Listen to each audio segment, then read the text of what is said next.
And hello yet again here from Cardines Field in Newport, Rhode Island. This is the Newport Gulls pregame show.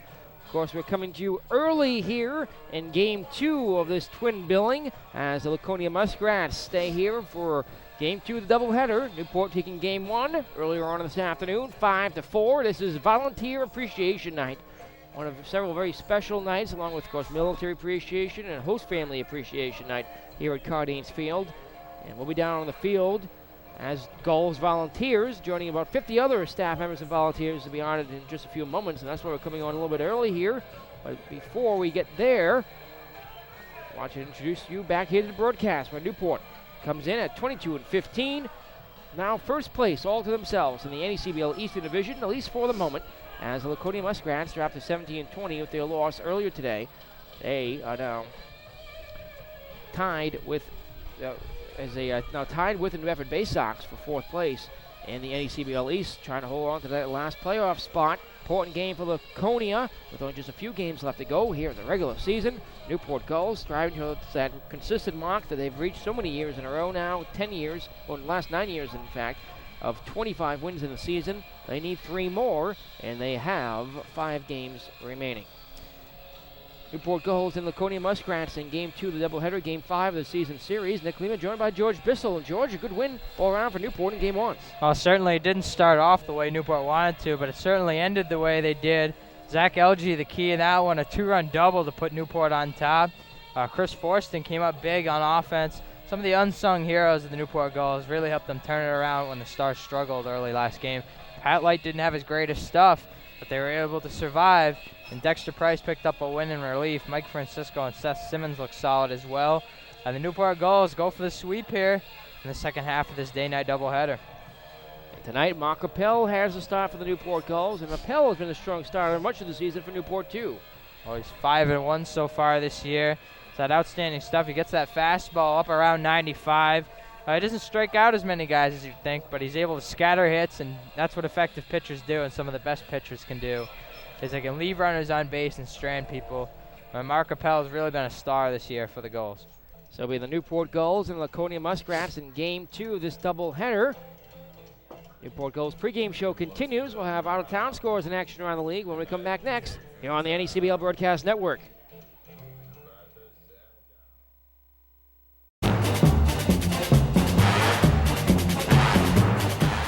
Welcome back here at Cardines Field. Our Newport Gulls pregame show continues. I'm Nick Lima.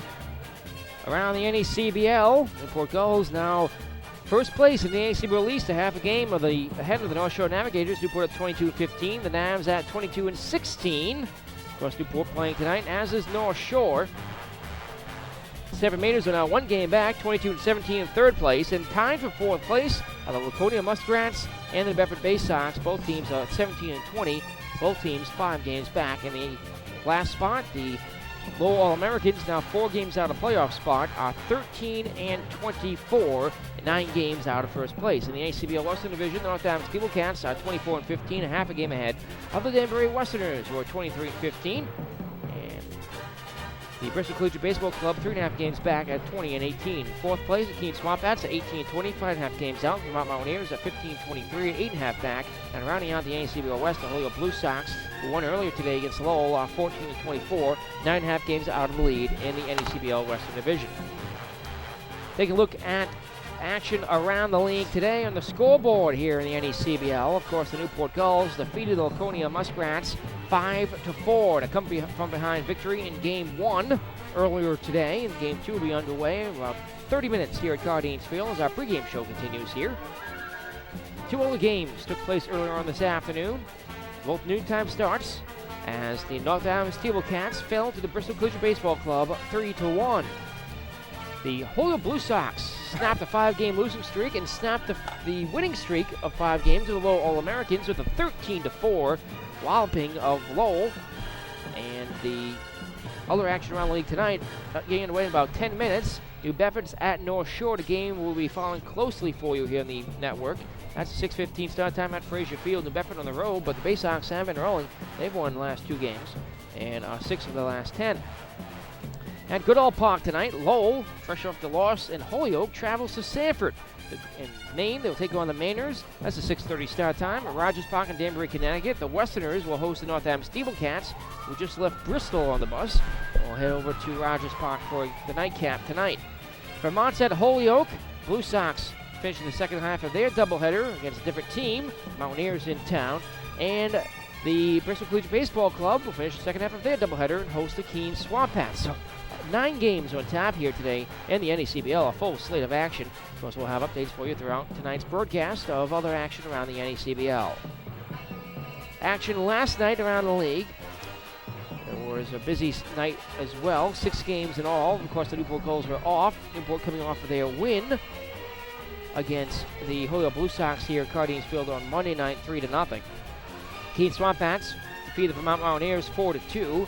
The Sanford Mainers over the North Shore Navigators 5-1. New Bedford defeated Laconia 4-3. The All-Americans over the Northampton Steelcats 3-2. Danbury Westerners over the Bristol Collegiate Baseball Club 6-2. The Keene Swamp Bats, second half of that doubleheader, defeated Vermont 2-0. Bristol over North Adams again earlier today 3-1.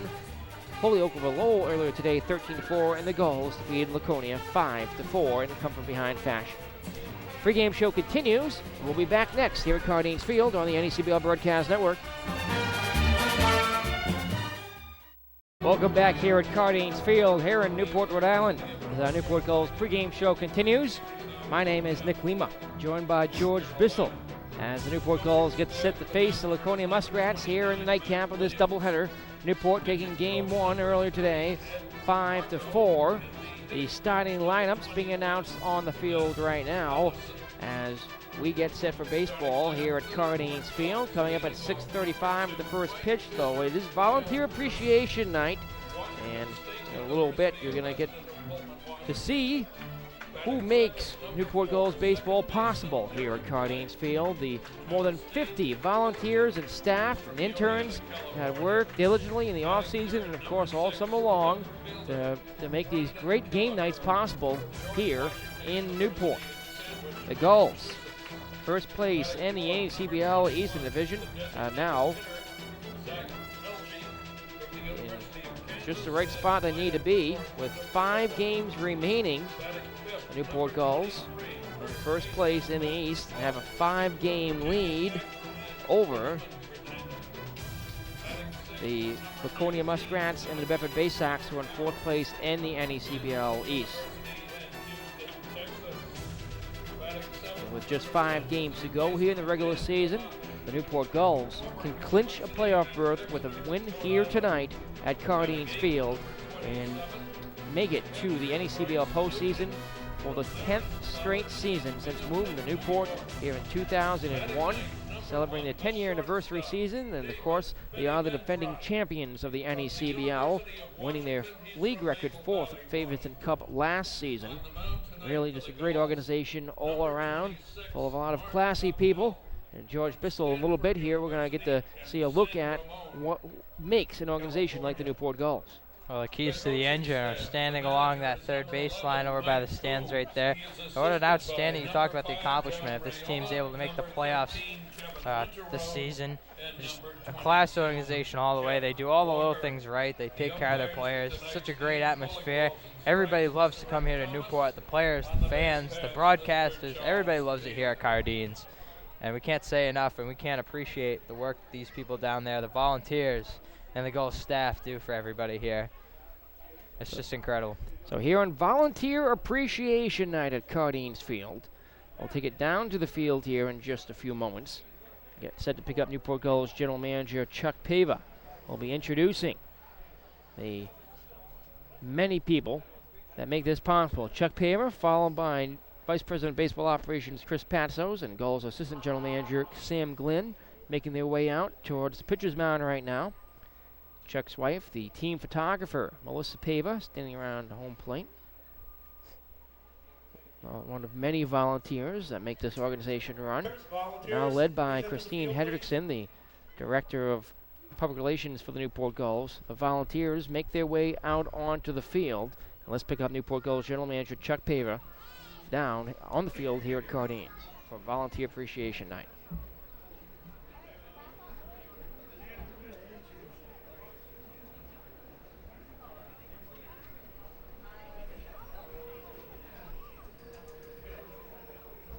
Volunteers all assembling now. Looks like they're ready to go. Start introducing those who make Gulls baseball possible. Our Gulls Volunteer Appreciation Night.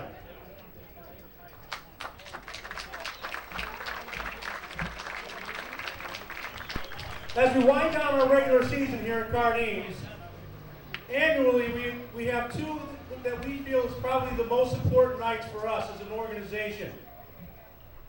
Tonight's Volunteer Appreciation Night, and Friday night's our Host Family Appreciation Night. But let's talk about our volunteers tonight. We're an all-volunteer organization, folks. All these people dedicate their time, many of them year-round, to help us run this organization. I am truly amazed every year at the people that come out and want to support us.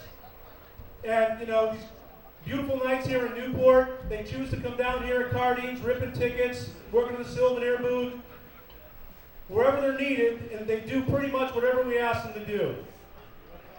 When you run a volunteer organization, it's inevitable that you're going to lose people year to year, but I'm truly amazed at how many of these people have stayed with us annually and how many people want to join every year to continue the successes we have here in Newport. We are so grateful as an organization to these people who run this show for us annually, because we've recognized over a long period of time it's impossible to do it alone, and we're so grateful to all these folks, and some who couldn't be here tonight, for what they do for us. The first group I'd like to acknowledge tonight is our ticket booth staff. I talk about them all the time. In the early days, they used to have to look out at America's Cup Ave. Now there's at least a monitor in there and they can see the game. But they're out of sight, out of mind, but they're always available, always working hard in the ticket booth. We're so grateful for their help. First, I'd like to introduce Matt Gill.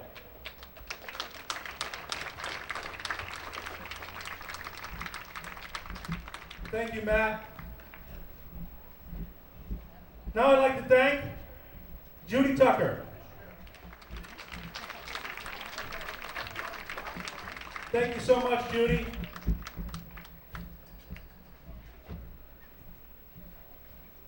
Next, Bethany Espinola. She's been with us an awful long time. She also happens to be my mother-in-law. Thank you, Betty.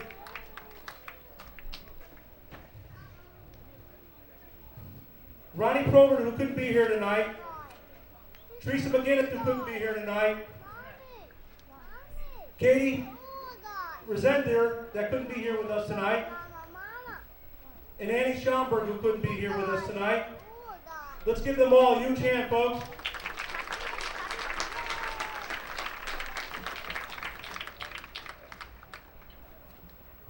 Next, we'd like to talk about our security staff.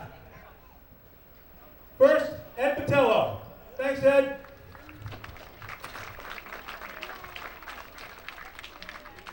Tom Gemp.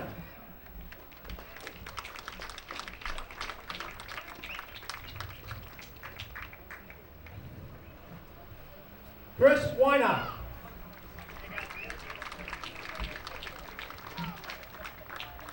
And not here this evening is Dave Awamley and Josh DeSantis. Thank you all for your support, gentlemen.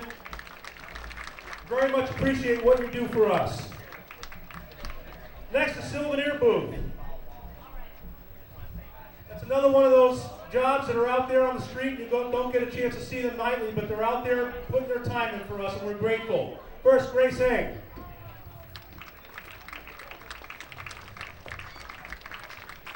Tara Lombardi.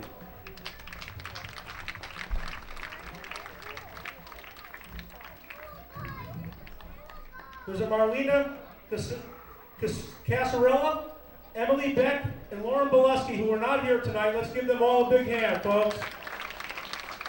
It's amazing what our souvenir booth does back there in terms of volume.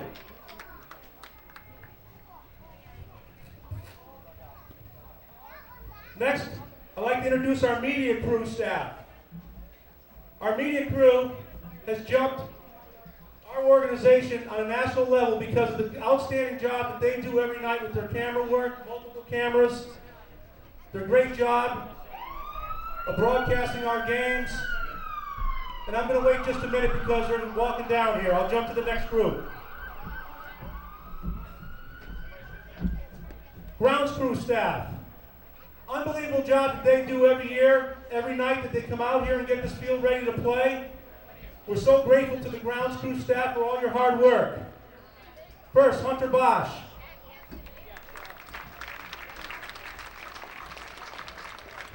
Everett Collins.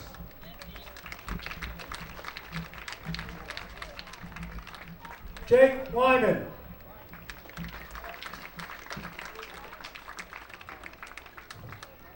Matt Olofsson. Dan Bertel.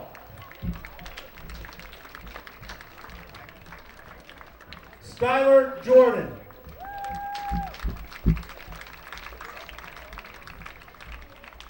Christopher Pava. He has no choice, he's my son. But I still thank you, Chris.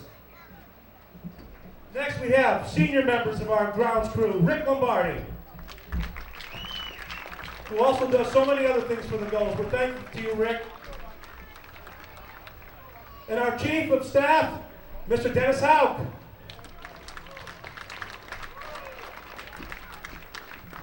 Thank you, Dennis. Now back to our media crew. Again, such an outstanding job. We'll start with Jacob Bogue, who's not here tonight. Joe Laughlin. Come on, Joe. Jason Anowski. That wasn't even close, was it? Lawrence Cunningham. Everton Carter.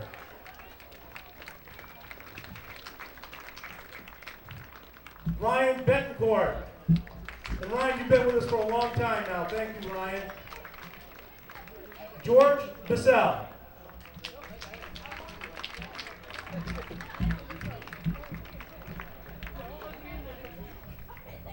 And our two leaders in the media broadcast group, we have Mr. Tommy Lima, our production manager, who makes it all happen. And his brother and chief of staff, our director of media broadcast, Mr. Nick Lima. All-star broadcaster, the man. Their production's been rated highest in the NECBL for the last 3 years. Congratulations, men and ladies.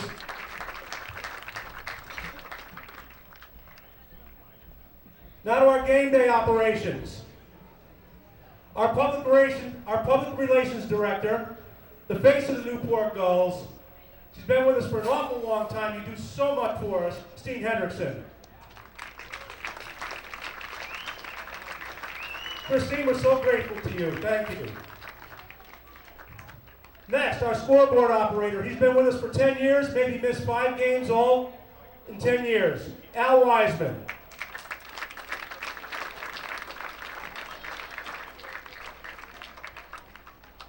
The voice of the Newport Gulls has been with us for 9 years, Mr. Don O'Hanley.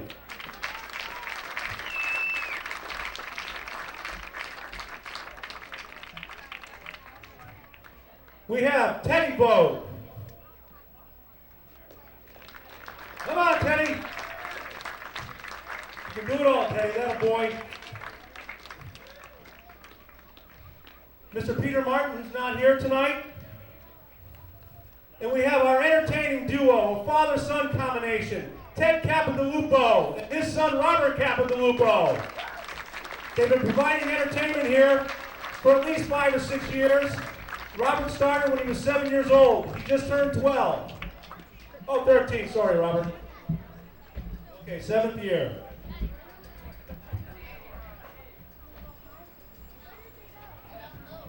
Next, we have our military liaison who's not here tonight, Sean Parsons. I'd like to thank him. Also have our 2 photographers. Our official photographer, Melissa Pava, who's been doing this for many, many years. Thousands and thousands of photos every summer. Thank you, Melissa, for all you put up with. And she happens to be my wife.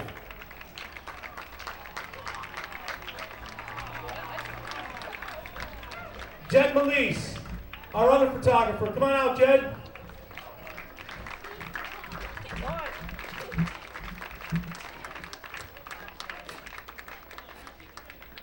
The best trainer in the NACBL, folks.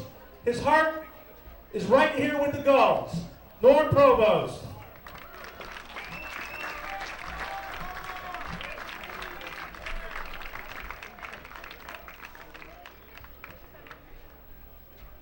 I've saved the last group for last, folks. Just like we try to develop baseball players here in the summers, we've made a fundamental change to also try to develop interns. We started out a number of years ago using interns, and they were from local colleges.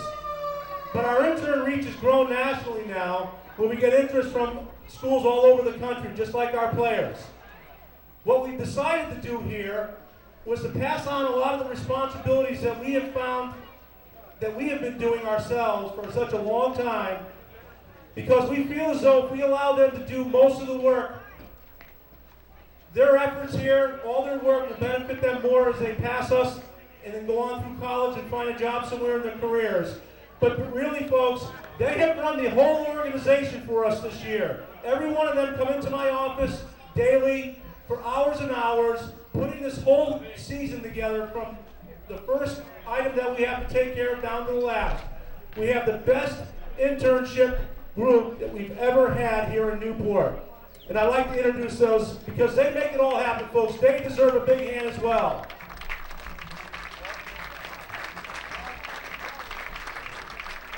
We'll start with Ashley Almeida. Ashley's been an intern with the Gulls for over a year. She's helped us develop our Hall of Fame class, and now she's taken on the lead as the director of the souvenir booth. Thank you, Ashley. Alex Murray from Quinnipiac College. Alex runs our ticket booth operations, staffs it, schedules it. She does such an outstanding job. Thank you, Alex. Lucy Needham from Southern Methodist University in Dallas. The cowgirl. Lucy handled our reading program this year, and amongst many other things, our game day operations. Thank you, Lucy. Connor Elliott from Seattle, Washington. Connor works with Ashley in the ticket booth. He coordinates our corporate barbecues, birthday parties, and other things. Thank you, Connor. Hannah Black. Hannah's from Vanderbilt University. She handles special events, handles an all-star event, and other items as well. Thank you, Hannah. Josh Leibowitz. Josh is our official scorer, folks. He makes it all happen. Thank you, Josh. Next is Katie Brown. Katie handles all of our summer camps. Thank you, Katie. Richard Miranda. Richard handles our group volunteers and ticket operations at the gates, amongst many other things that he does for us as well. Next is Jesse Mills. Jesse's from George Washington University. Jesse handles our sound, our publicist, our media guide, our baseball cards, and everything else that requires media-related activity. Thank you, Jesse. And last but not least, the leader of all this group, folks. He started as an intern here last year with the Gulls from Florida Southern. He's taken on a major role with us as our Assistant Director of Operations and Assistant General Manager, Sam Glenn. Sam, you do an outstanding job. Thank you so much, Sammy.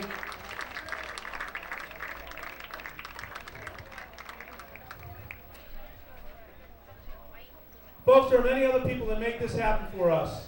If I've omitted you, I'm sorry. We appreciate everybody's help that makes this work. And thank you all, volunteers, for all that you do to make this operation go. You are the organization. Thank you. Let's give them a hand, folks. If you happen to walk by them from time to time, just say thank you. I'm sure they'll appreciate it. Gully's been a number of people this year. No one really consistent. We've had a couple players jump in there. We've had a couple of these people jump in there. So everybody's been covered with Gully this year. Next, I'd like to just take a couple minutes as we introduce our group volunteers. I'd like to introduce the Aquidneck Island Robotics Team Airstrike 78. They are here with their 2010 robot that competed in Atlanta in the first Robotics World Championship. This team placed 5th in the world out of 1,900 teams worldwide. The Aquidneck Island Robotics is the largest 4-H club in Rhode Island and is dedicated to mentoring local youths about science, technology, engineering, and math through robotics competitions. This organization fields 6 robotic teams that compete in 3 tiers of competition. Within each tier, the robots compete in a game which changes yearly, requiring each team to build a robot from scratch. Students work alongside science and technology professionals to not only learn about STEM projects or subjects, but also about the importance of teamwork, planning, and communication. This year's game, Breakaway, was a soccer-based challenge. Therefore, the robot will be kicking out tonight's ceremonial first pitch. Aquidneck Island Robotics is funded through government grants, corporate sponsorships, and community fundraisers. Please participate in tonight's 50-50 raffle for this worthy cause. All right, let's see the robot. You got a mask?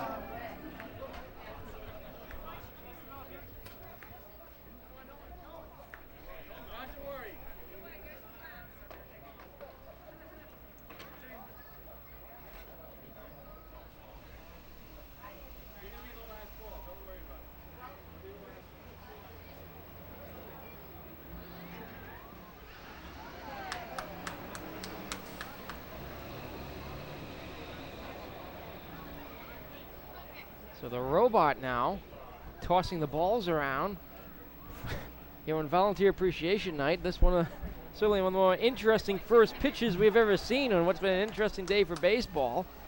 This robot, very adept at targeting the ball where they want it to go. Certainly interesting, huh, George? I've never seen anything like this. Oh, Gully gets one. Oh, right through the legs. That's an error. Putting on robotics with the first pitch. Outstanding! And then a Gulls sign pops up for the last one. Robotics, folks. That is just amazing. Now I'd like to ask you all to stand as we honor America by Tonight's singing our national anthem being sung by tonight. Desiree Lopes. So let's take it Presented down by to the field. Desiree for the Lopes. Singing of our national anthem here at Cardines Field as our pregame show continues.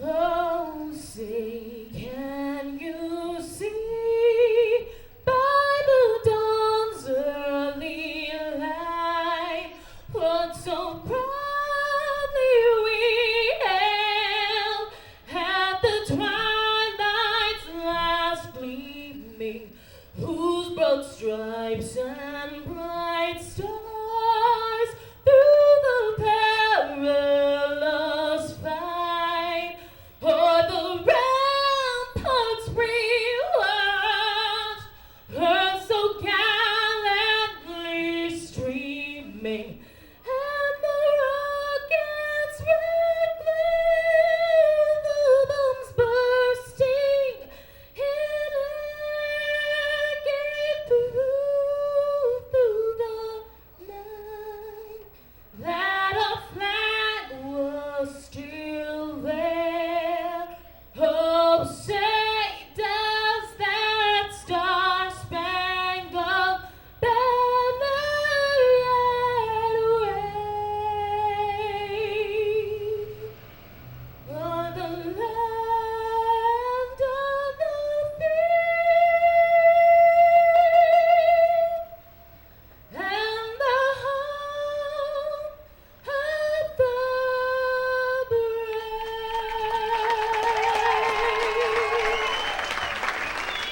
How about that Great national job, anthem Desiree. sung Folks, here 1 by minute, 1 minute, Desiree folks. I got Lopes. one more presentation to make. Newport Gulls general manager Sorry. Chuck Paver still down on the field. We had a volunteer that had to retire this year because her boys were playing travel baseball. She's been a huge part of this organization since we started it. A host family, started our souvenir program, branded the Gulls for what we are today. Every shirt, every t-shirt, every magnet schedule has been designed and published or ordered by her. She's done so many other things for this organization. Her heart will always be a Gull. And I want to make sure I recognize her tonight, even though she's not here. Her name is Janice Sullivan. In appreciation for all your years of service and dedication to the Newport Gulls. Janice, you're not with us, but you're always here. Let's give Janice a hand, folks. Okay, thank you. Well, that's Newport Gulls general manager Chuck Paver, and that's the Newport Gulls pregame show, but we're not done yet. Baseball coming up here. Game 2 of this doubleheader. We'll be right back with starting lineups next here on the NECBL Broadcast Network as we continue here at Cardines Field.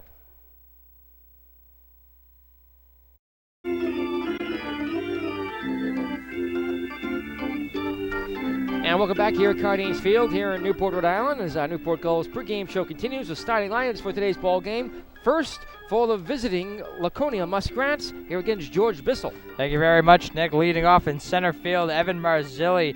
Rob Harding designated here. He'll bat second. Derek Trent will be behind the plate, batting third. Pat Epps in right field is the cleanup man. Ryan Lewis in left field bats fifth. Anthony Yacomi bats sixth. He'll play second base. Adam Kirsch playing first, bats seventh. Tom Romulus is at third. He bats eighth. And John Polonius will be at shortstop, rounding out the order for the Muskrats. And now for the lineup for the Newport Gulls for tonight's game, Nick Lima. Thank you very much, George.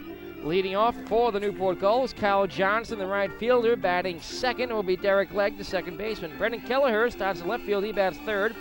Zach Elgie, the designated hitter, bats cleanup, and as the Gulls take the field, batting fifth will be Matt Blow, the first baseman. Carter Harrell's the center fielder, he bats sixth. Batting seventh, Dan Gamache, the third baseman. Bryce Nugent will be catching tonight, batting eighth. And rounding out the order for the Gulls, David Benchot, the shortstop. Kevin Caranto, Kenny DeKroger both have the nightcap off, as does Chris Forster. Starting pitcher, Ryan Walker for the Laconia Muskrats. Walker, 13 appearances on the season, making his first start. He is 0-1, an ERA of 3.07 out of UNC Wilmington. Seahawks, 13 appearances, 0-1 for them this spring. Starting pitcher for the Newport Gulls is Mark Rappel.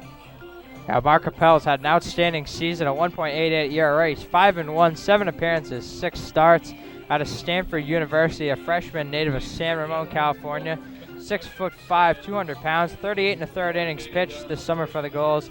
10 runs, 8 of those earned, 29 hits, 16 walks, 1 wild pitch, and 21 strikeouts.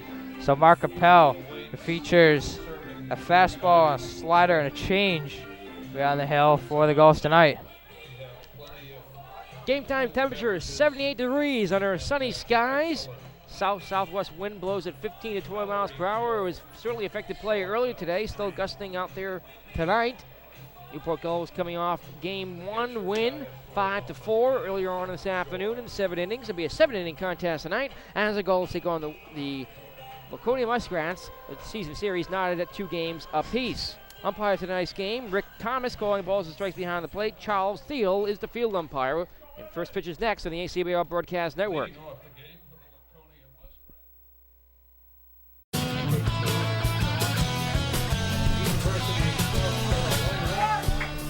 Welcome back here at Cardines Field as we get set for baseball. And away as Evan Marzilli will step up for the Laconia Muskrats, now at 17-20 with the loss early today. First pitch of the ball game, fastball up and away for ball 1. Marzilli comes in at 271, leading the team in average. Actually just a point behind Derek Trent now with a homer and 2 RBI. 2 doubles, a triple. The pitch is in there for a strike. The count even at 1-1. Well, Charlie Thiel had a pronounced home strike call. Rick Thomas is right up there with them. We haven't seen Thomas call a game before behind the plate. The 1-1 is fouled down the left field line and out of play. Ball 2. He's a very animated umpire, as is Thiel. Well, it's certainly going to make for an interesting night of baseball, I'll tell you that. Well, we had the mustache crew a couple weeks ago. This is the animation crew here on Robotics Night and Volunteer Appreciation Night. We've had some interesting experiences as umpires. We all remember John Leeds. 2-1 pitches lifted in the air to the infield, and there is the third baseman, Dan Gamache, to make the catch for out number 1. That was almost like a rebound. Gamache went up for that one and took it away from Ben Trott. It looked like that. Number 20. You see in the replay as he came in. Sorry, bud. Rob Harding, the DH, coming now. I think Gamache has a few inches of bench ride. Most of the Gulls players do. Harding at 236, 2 homers, 12 RBI, and a double. While Capel making his 7th start of the season. He's 5-1. The pitch. Strike in there for number 1 on Harding. 0-1. That was a beauty there. Slider. Fastball, changeup, slider for Appel. Can touch the mid-90s with his heater. He winds, kicks, and fires the pitch. Check swing, he went around. Yes, he did. He's rung up by Charles Thiel, and the umpires have switched shirts. They had the light blue on earlier. Now they're wearing the black ump shirts. And it's 0-2 on Harding. Yeah, Appel's got his ace stuff going tonight. He was pumped for this game before. Talked to him earlier today. 0-2 pitch, swinging a little flare, the shortstop. Ben Trott fields it in a hop, throws across the first. In time, there's 2 down. Derek Trent to bat here. Trent is catching tonight's game. He comes in at 272, 5 homers, 17 RBI. Now, all the stats we give you are the updated statistics from earlier today, including any action that happened in Game 1. And that's thanks to our official scorer and Josh Lieberitz, our statistician, always hard-working here. He, like 50 other volunteers, was honored on the field here tonight on Volunteer Appreciation Night. We're talking about that throughout much of the evening. Derek Trent went 2 for 4 in Game 1. The pitch is swung on and lifted in the air to left field, going over Brendan Kelleher. He's under it, and he has it. It's a perfect 1-2-3 first inning for Mark Capel. After half an inning from Cardines Field, here on Volunteer Appreciation Night, it's the Laconia Muskrats nothing. The Newport Gulls coming up on the NECBL Broadcast Network.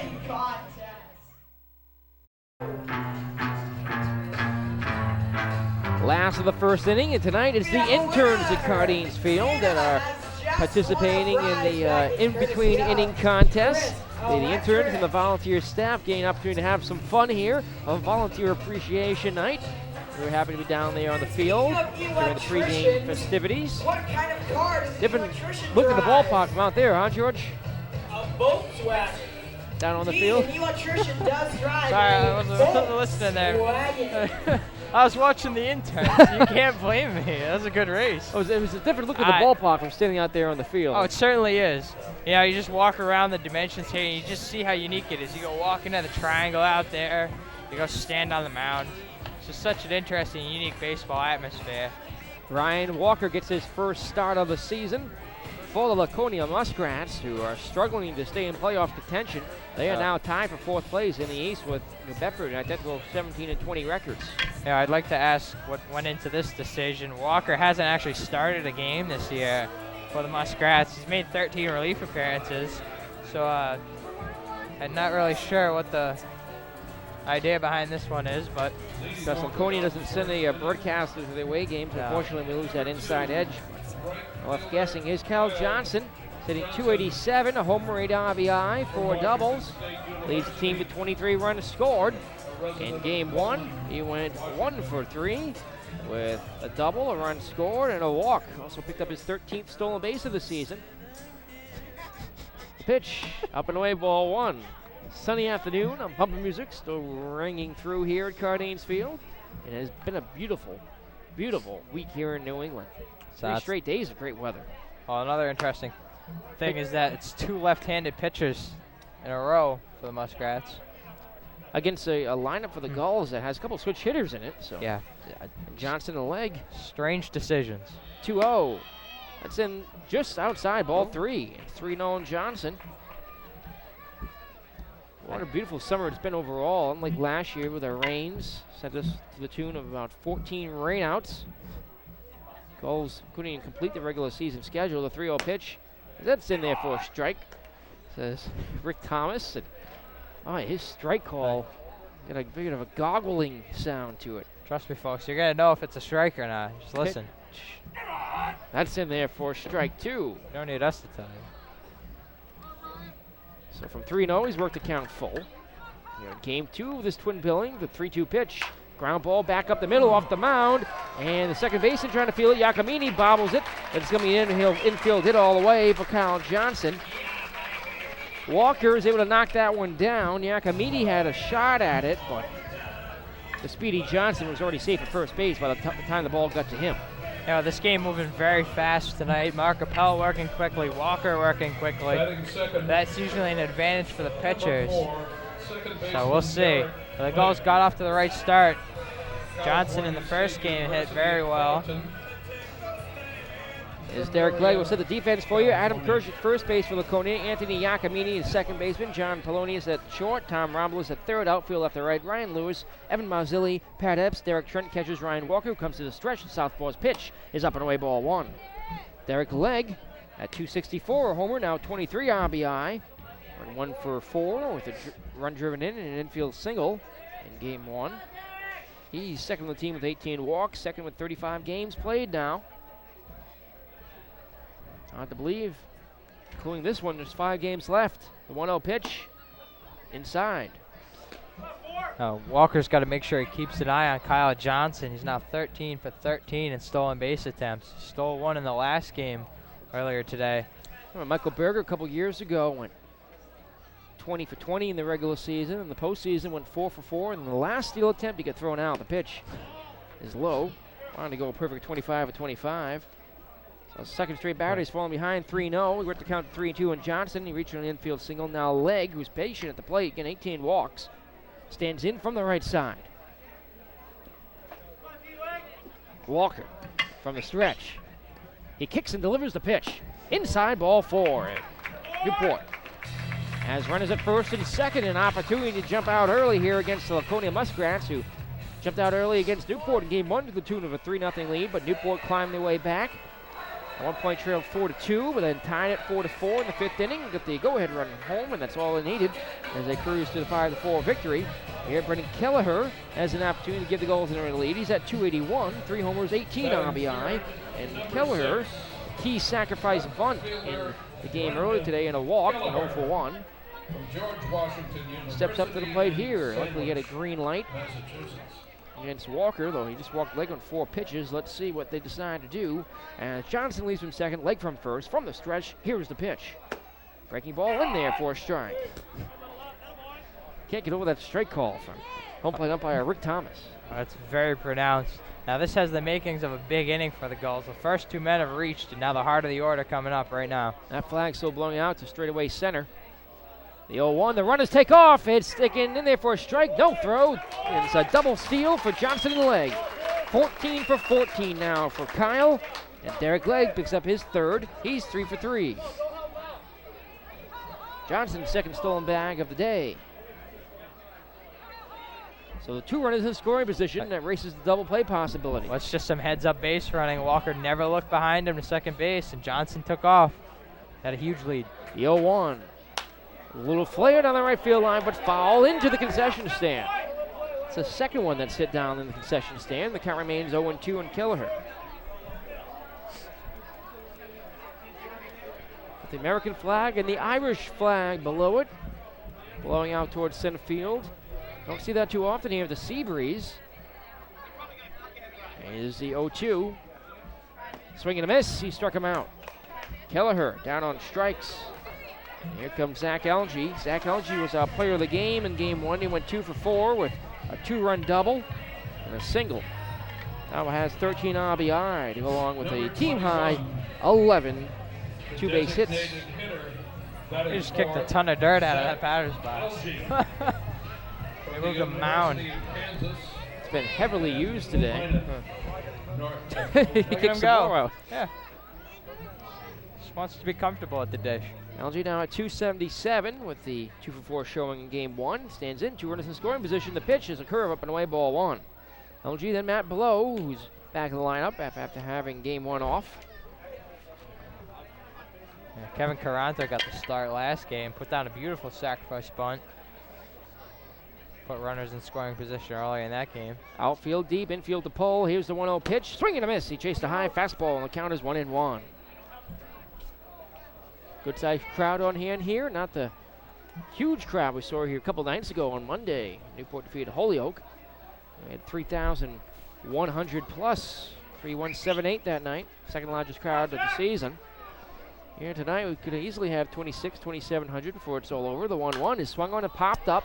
First base side to get out of play. Beyond the grandstand, lands on West Marlborough Street right behind us. Bounces right behind the control room where executive producer Tom Lima, 7 years now with the Gulls, and our director tonight, Ryan Betancourt, watch the game from a windowless room with TV monitors all about. The two classy veterans getting Ryan's the been job with us done. for I believe 6 years now.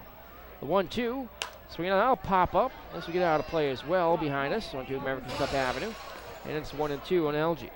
The designated hitter. Newport Laconia here in the getaway game of the series at Cardines Field. Newport is 2-0 against Laconia here. They look to sweep at home. Laconia has the 2 wins on the road, and these two teams will meet again on Saturday at noon in Laconia. The pitch, swinging a drive, he hit it down the right field line. Giving chase is Adam Kirsch, the first baseman. In foul territory, makes the catch, and that's out number 2. So now the Gulls in danger of a squander here. Runners at second and third with nobody out and can't get a run home. Johnson at third base, Leg at second. We're in the first in the scoreless game. Underway a few minutes late due to the festivities of Volunteer Appreciation Night. And robotic first pitch from Aquatic Island Robotics, who finished 5th in the world in international competition. But did they expand the strike zone for robots? I think they did. Oh, The runner goes in, he's steering home, and he's safe! Kyle Johnson steals home! To third goes Derek Legg! Kyle Johnson stole home! And the Gulls lead 1-0. Can you believe it? It was a perfect scenario. Left-handed pitcher, left-handed hitter at the plate. The stars aligned. Johnson got a huge jump and took off before Walker even realized what was happening, and he slid home safe. Incredible. What a play by Kyle Johnson. Unbelievable. That's the first time a Gull batter has stolen home in the last 7 years. How do you score that on point streak, Mr. Leibowitz? I don't think he knows. I don't think you can. That's Steal of home for Johnson. He's now a perfect 15 for 15. The pitch. That's in there for a strike on Matt Blow. And the count 1-1. The pitch was a ball. And now Legg. Did he steal the base or did he advance on? Well, he advanced on the. Okay. I guess on the pitch. That's technically a pitch. Yeah, the pitch is up and away, ball 2, and we'll have to wait to see what Josh rolls in that. Is it stolen base 2 for Legg? Double steal. So here in the first inning, the Gulls have surpassed their season high for steals in a game with 4. 2-1 pitch. So we're going to pop up down the left field line and out of play. It's 2-2. Newport's taken out off to a 1-0 lead here with Kyle Johnson swiping home. He didn't even slide. He ran across the plate. Oh, yeah, the amazing thing is he's almost single-handedly got himself home. 2-2 the count from the stretch. Walker, 2 outs here in the first. The pitch. Outside, ball 3, and the count was worked full with Connor Harrow to follow. So Legg at third base now. He has 2 steals in the inning.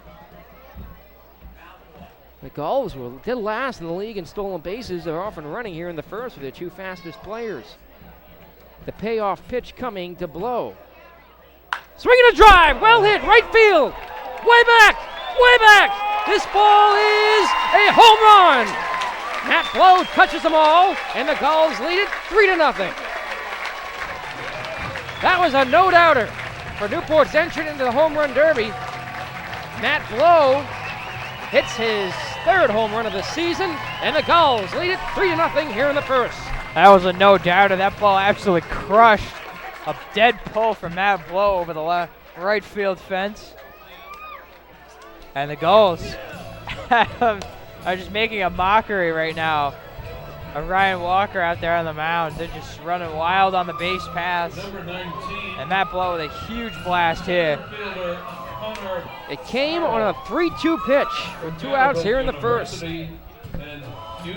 Connor Harrell, the bat here, is Blow. Picks up RBI 14 and 15 of the season.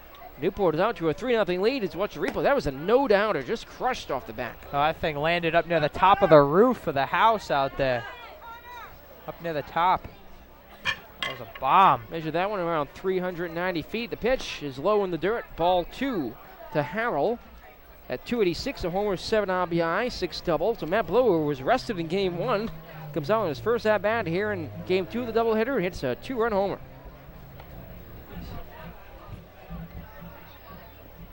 Certainly been a strange day in Newport Gulls baseball. 2-0 pitch. That's in there for a strike. We've seen things that have never happened before. We've seen a pitcher get taken out at home.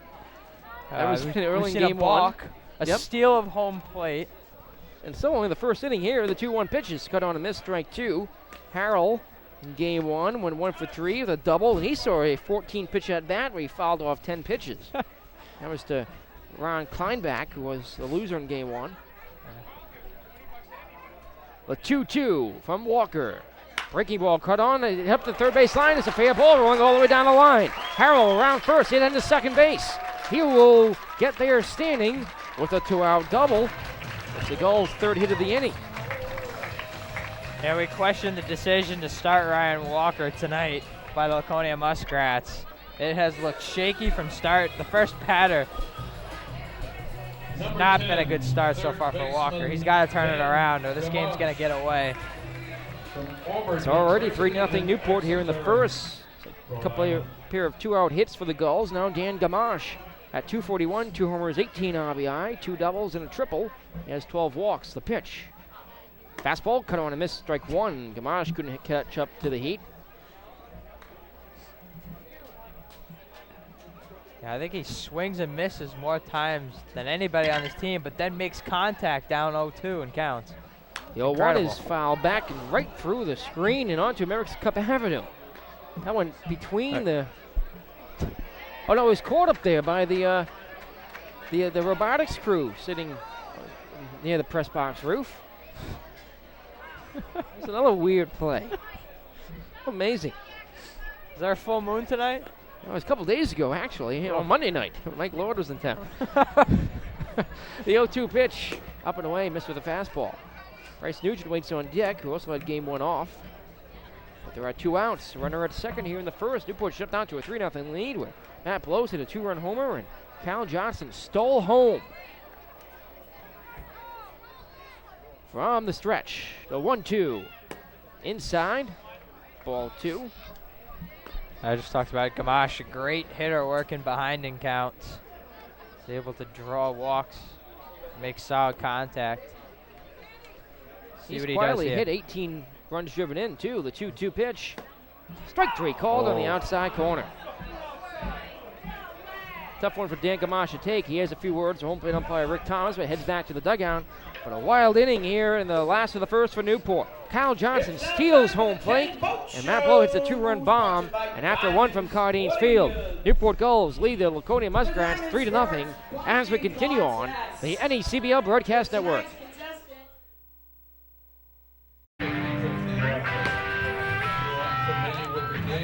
Welcome back here at Cardines Field. Nick Lima alongside George Bissell here on the ACBL Broadcast Network as we go to the top of the second inning. Acapella a 3-run lead to work with. We'll pause and take 10 seconds for station identification here on the ACBL Broadcast Network. NCTV 18 Newport County, the World Wide Web, and on DVD. Newport Gulls Baseball celebrating 10 years on the NECBL Broadcast Network.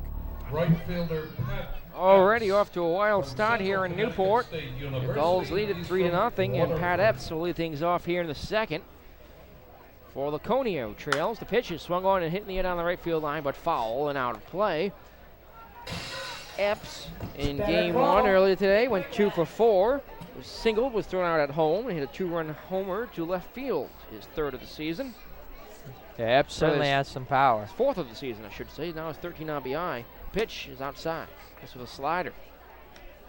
Oh yeah, when he makes contact, it goes a long ways.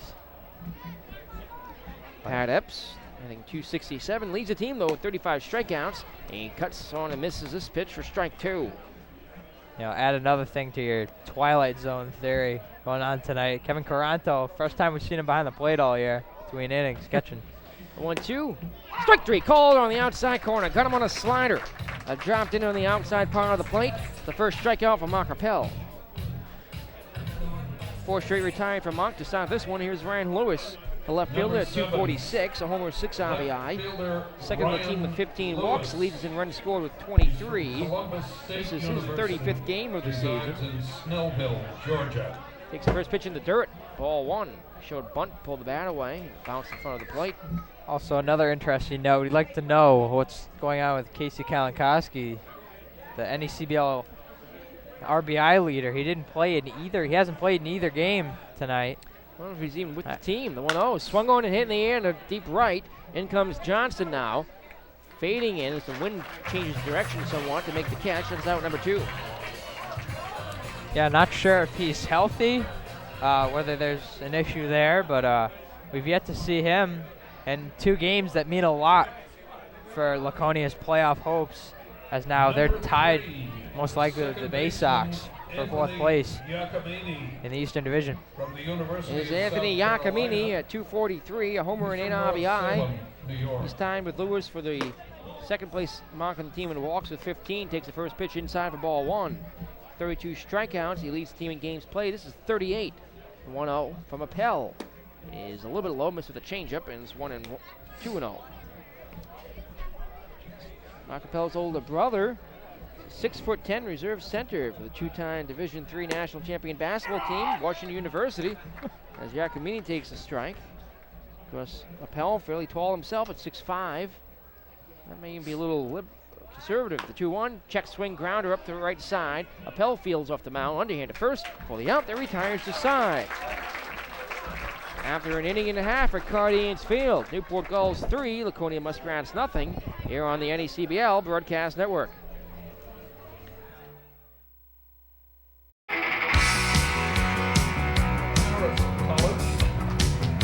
The IBM City of Binghamton, New York. 8-9-1 do it for the Newport Gulls. We go to the last of the 2nd inning. Here at Cardians Field, Bryce Nugent stands in. The first pitch is on the outside corner, called strike. Good action around the NECBL here. Nugent coming in at 277, no homer, 16 RBI. 6 doubles. The pitch, a hard hit ground ball up the first base line. It's a fair ball rolling all the way down the line. Caroms off the warehouse. Nugent will hold up at first base as it takes a favorable hop for the Muskrats. It's a leadoff single for Nugent. The Gulls have their 4th of the ball game. Here comes David Benny. And 182, no homers, 4 RBI.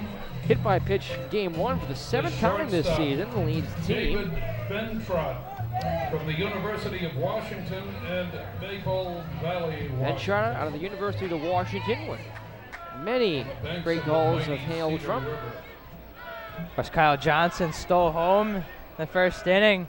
Native of Washington. Pitches up and away, ball 1. Plays for Washington State. Brendan Kelleher, I believe, is from Washington. Correct me if I'm wrong, but I believe he is. George Washington, actually. Oh, George Washington. It has a Washington. Yeah, he's from Sandwich, Mass. Mass. Sandwich. I apologize. It has Washington in the college. What a pitch is high, ball 2. I apologize, BK. That's the Lentzes. Andy and Richie Lentz. Yeah. Richie drafted by the Red Sox. Played in the minor league system for several years. 2004, 2005, Newport Gull, the pitch. It's in there for a strike. It's 2-1 on Bentrott. Bristol defeated North Adams earlier today at Muzzy Field. The 11 a.m. game, 3-1. The noontime game, Holyoke snapped their 5-game winning streak and snapped their 5-game losing streak, snapped Lowe's 5-game winning streak to defeat Lowell 13-4. The pitch is ripped foul, and a shocking moment here in the broadcast booth. I don't think it's ever happened in 7 years here on Volunteer Appreciation Night. We're joined in the booth now by the executive producer of Newport Gulls Baseball, Tom Lima. Tom, welcome to the broadcast booth. Thank you very much, Nick. It's good to be up here. A runner at first here, 2-2 the count. The pitch, swinging a little flare to right center field. It's going to be caught on the run. Here's the throwback to first base, and he is safe. The ball popped out of the glove of Adam Kirsch. He had a chance to double up Bryce Nugent on the flyout for Bentrott. Instead of just 1 out. One on now. He's second around to the top of the order. Cal Johnson, who stole home in the first inning, stole 2 bases in the inning. Reaching an infield hit. The right fielder. Now he's perfect 15 for 15 on the season. He's stolen every base he can steal now. So Tommy, what's it like being on the other side of the glass now? You're up here with us instead of down in the control room. Pitch is in there for a strike. It's a lot of fun, George. I really enjoy it. This is what I want to do professionally, and it's a great experience. See if we get a shot of the broadcast booth here with Tom Lima sitting beside us. The 0-1. That's in there for a strike. It's quickly 0-2 on Johnson. Johnson, so a 3-0 count. We worked full back in the first. Let's see if we can work it the other way now. It's 0-2 with 1 out and 1 on. 3-0 Gulls in the second. The pitch. Swinging a ground ball right side. This through for a base hit. Heading off to second is Nugent. He had it held up for the ball, and Johnson is 2 for 2. So Tom, is this the first time you've ever been away from the booth during the game in 7 years? Yes. Well, at least in 6 years. Since they've been least producer. 6 years, yes. There may have been an inning or two there when I've had a graphics technician take over, but this is the first time I've ever been up here. It's a different perspective from it, okay, I'll tell you that much. Second baseman, Derek. Here's Derek Legg, who walked and stole 2 bases himself in the first inning. Scored on the blow home run. Legg at 264, homer 23 RBI. Pitch is swung on a line drive, base hit to left field. It's going to go all the way down the line. That's trouble. Bryce Nugent hits third. He will be waved home. The ball goes into the bullpen. Coming to score behind him is Johnson. And in the second with a 2-run double, Derek Legg. And the Newport Gulls lead it 5-0. Legg picks up RBI 24 and 25 of the season. That ball was scorched right down the line. And of course, the speedy Johnson makes it in a home plate without a throw. They are all over Ryan Walker early in this ball game. Well, I'll tell you what, after a few quiet games, the Gulls offense is coming alive here in Game 2 against the Laconia Muskrats. Yeah. It's just something about double headers. There's always an offensive explosion from the Gulls. They get geared up for these games. They had summer camp earlier today, though they had the off day yesterday, an opportunity to rest. They're all done with summer camp now, so more time to rest between games. Brendan Kelleher is 0 for 1, struck out on 3 pitches in the first, being 281. Leads the team in games played. This is his 37th. The pitch from Walker. It's a breaking ball up and away, ball 1. So, Tom, how is this a different perspective for you? Of course, folks don't really understand what you're doing down there in the control room. Well, down in the control room, basically I switch between all the cameras that you see on your screen if you watch on the Team Line video broadcast locally on Channel 18. The 1-0 pitch. Swing a pop-up, right side, foul. I also take care of the graphics and instant replay. So basically, I just spend the entire game just watching, TV monitors with my camera feeds and the broadcast feed, just directing.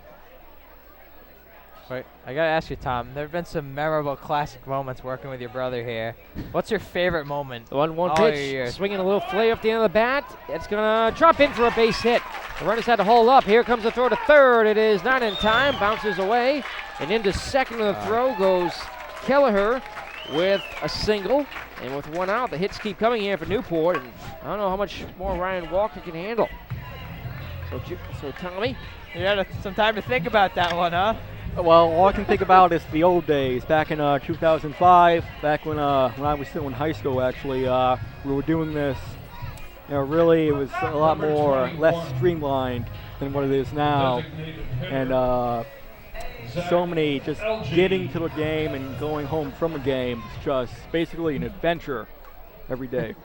Certainly we're much more consistent here now. Yeah, not many people. Veteran crew. Not many people know the whole story behind Newport Gulls baseball broadcast and how it all got started. All the effort both you and Nick put into these broadcasts from the start. Steve Rice, the Tiverton Tigers crew. Stephen Andrade, our first executive producer.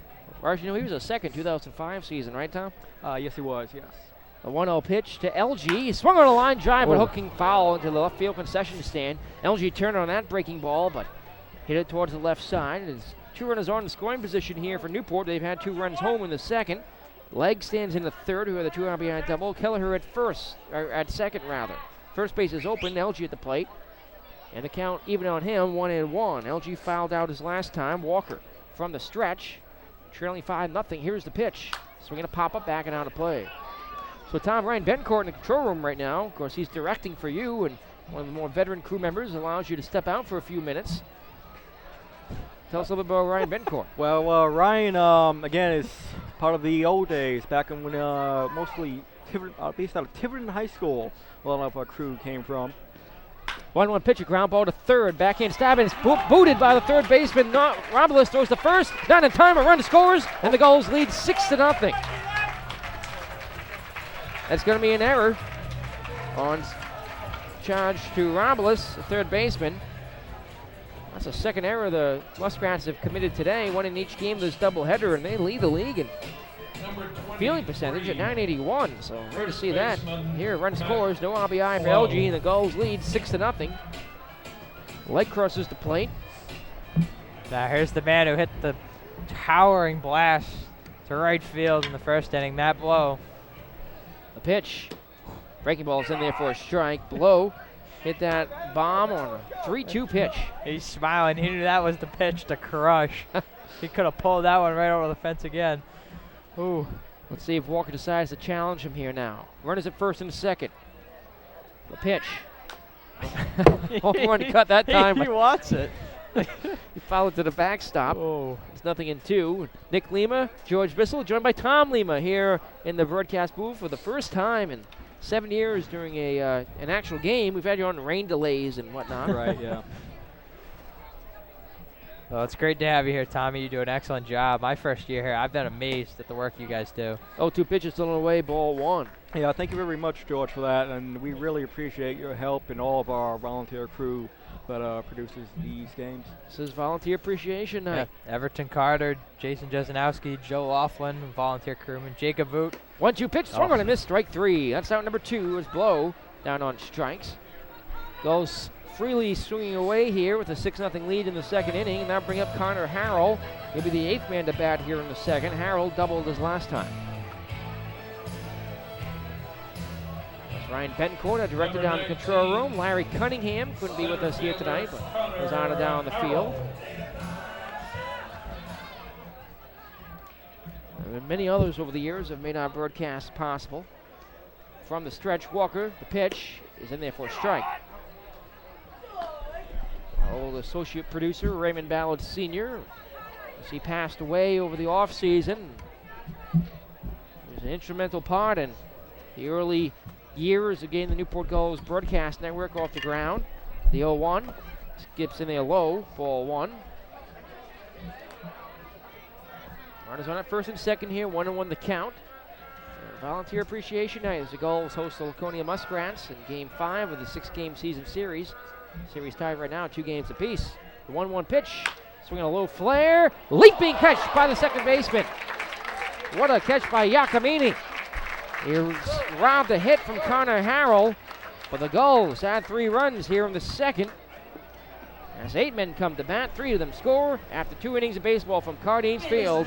It's the Newport Gulls 6 and the Laconia Muskrats nothing on the NECBL Broadcast Network.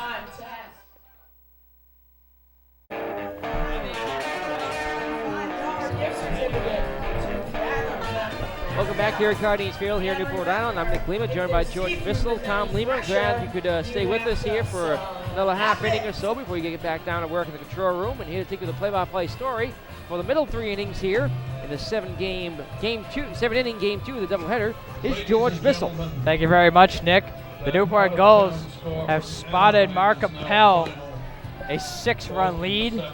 Appel has yet to allow a base runner. He's looked outstanding through the first 2 innings of a 7-inning game. Cleveland Indians 4, New York Yankees 1.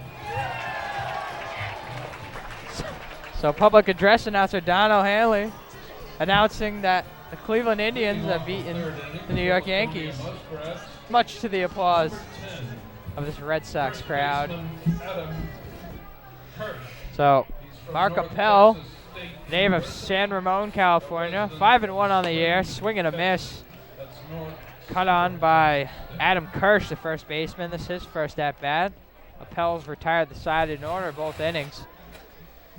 Appel's 0-1 pitch is in the dirt outside, so 1-1. He was a tough luck loser in his last start against Lowell. 7 innings, 2 earned runs, 5 hits, a walk, and 6 strikeouts.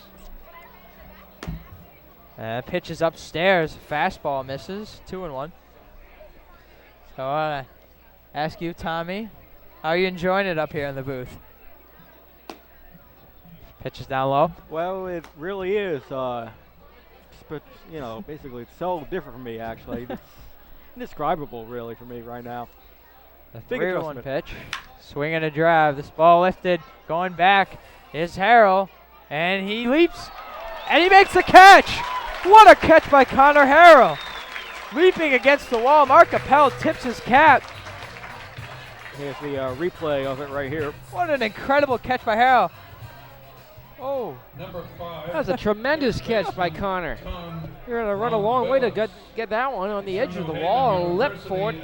Timed it perfectly. That would have easily been a double for Adam Kirsch. What a play. First pitch to Tom Ramos is a strike on the outside corner. So Mark Appel working quickly tonight. The 0-1 pitch is fouled back to the screen. 0-2 quickly on Ramos, the third baseman. So Tom Lima, you join us here, our executive producer. Really just must be something else for you, huh? Yeah, it really is, Nick. Oh, a pitch is on the outside corner. Call the ball. 1-2. Now Connor Harrell played right field earlier today. Kyle Johnson and him have switched positions. That move has appeared to pay off as Harrell made a spectacular catch. Off-speed pitch is low. 2-2 the count. Just an incredible play there by Harrell. Pitch is fouled off the catcher's mask and may have clipped home plate umpire Rick Thomas. So count will remain even at 2-2. The Gulls up 6-0. They've batted around Ryan Walker through 2 innings. Mark Appel pitched line drive, and it's caught over by first base. He tosses over to Appel for the out. What a diving stop by Matt Blow. An incredible diving catch going to his left. He comes up with the ball. And lying on the ground. Underhands. Flip to Appel. Unbelievable. We have seen some amazing defensive plays in this ball game. And Ramos is set down. There 2 away in the inning. So 3-1. 2 outs. Pitches the ball outside to the number 9 man, John Polonius. He's at shortstop. And we saw Giacomini rob Harrell of a base hit, and then Harrell returns the favor to the Muskrats here this inning. Matt Blow, a 2-run homer, an incredible defensive play. It's all coming together for the Gulls tonight. Just outstanding in this game. Pitches a fly ball, lifted to right field. This ball going back. Johnson watches it, and it is gone. So the no-hitter is gone for Mark Appel. It's a solo shot by the number 9 man, John Polonius. And Laconia gets on the board. It's now 6-1 Newport Gulls. That's just the first home run that Mark Appel has allowed all season. Fastball came on the inside part of the plate. Polonius saw it and smoked it out of here. That's his first home run, his first RBI. Number 13, center fielder Evan Marzilli. So now back to the top of the order, Evan Marzilli. That's a shame because Appel, it looked like he had the stuff tonight. At least throw a shutout. One mistake, that's all it takes. The ball's low to Evan Marzilli. Marzilli popped out to third base to open up the ball game. It's a called strike. The inside corner. So Tom Lima, what would you say is the hardest part of your job as executive producer? Well, pitch. Ball is inside.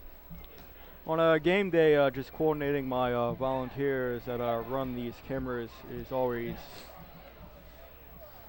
Appel's pitch taken upstairs, 3-1. It's not the easiest thing to do, but for the actual game, just coordinating all cameras, talking to the camera personnel. Swing a ground ball up the middle. Bentrop makes a dive. He can't come up with it. He loses his shades. And Marzilli is safe at first base. That'll be an infield single, and now 2 in a row. Back-to-back hits for Laconia Muskrats. lining up the personnel and lining up the shots that you, for those of you watching, can see. It can be tedious at sometimes trying to coordinate that because usually I'm alone in the control room doing graphics and instant replay and all kinds of other little things. The streamline cast on team line and all that. So Bryce Nugent went out for a conference. He's back behind the plate now. Appel needs to, he's got a 5-run lead now. But just needs to settle down, get outs. Try to breeze through the rest of this one for the Gulls. With 2 down, pitch is low and outside. Ball to Rob Harding, designated hitter. Grounded out to shortstop his first time up.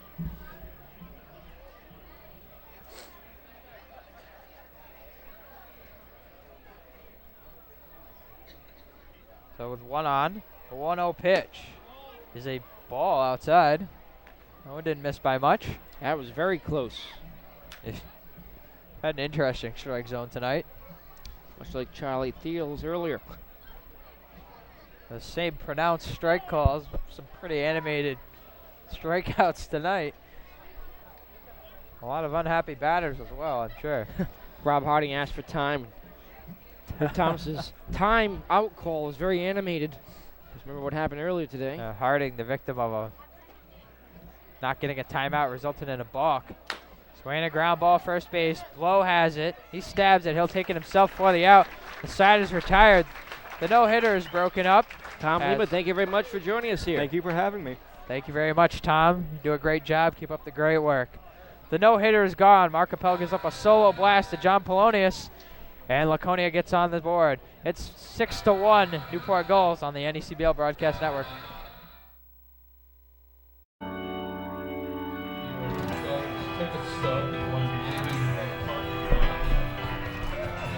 So Adam Kirsch is going to be on the hill. We have a pitching change here at Cardines Field. Kirsch is completing his warm-up tosses. Now, he's also the first baseman in this game. So coming in to replace him at first base is Rob Harding. So Harding is no longer DHing. He's playing first base. And Kirsch is pitching, so they've elected to lose the designated hitter and put Kirsch on the mound. So an interesting decision for Laconia. Let's see if it pays off. Before we tell you about Hirsch and his pitching line, I want to give you a reminder that this copyrighted telecast is the exclusive property of the Newport Gulls Baseball Club and the New England Collegiate Baseball League, presented by the authority of the NECBL Broadcast Network for the entertainment of our listening and viewing audience. It may not be reproduced, re-recorded, or retransmitted in any form, and the accounts and descriptions of this game cannot be disseminated without the express written consent of the Newport Gulls and the Commissioner's Office of the New England Collegiate Baseball League. So, after Ron Kleinbeck got battered around, Adam Kirsch is actually the ERA leader for the Laconia Muskrats, but he's only made 1 appearance and pitched 1 inning. Walked a batter and struck out a batter, so the number is a bit deceiving. So, Laconia's pretty much just trying to get out of this game. Here, they've gone to Kirsch, their first baseman, to pitch. The pitch is outside. So, an interesting move, to say the least. It's Dan Gamache. He fouls off a pitch from Kirsch. Final line on Ryan Walker. He's in the line for the loss. Let's go to come back. 2 innings. He walked 1, allowed 7 hits, including a 2-run home run to Matt Blow and a pair of doubles. Pitch is lifted into left center field. Going back, Dan Gamache, it's off the top of the wall. Gamache rounding first. He's going to make it in a second with a stand-up double.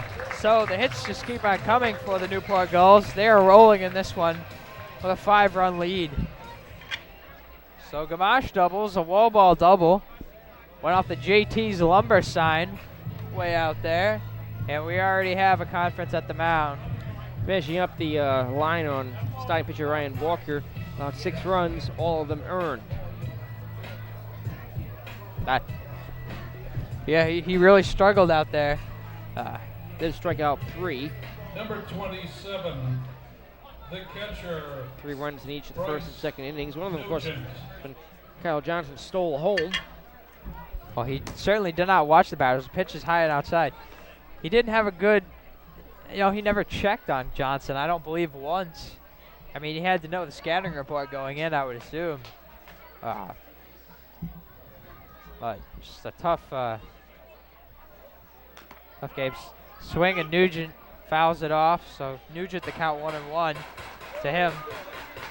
So the Newport Gulls have just had an offensive explosion here, but now have 8 hits in this ball game. They've only left 3 on base, and they've scored 6 runs.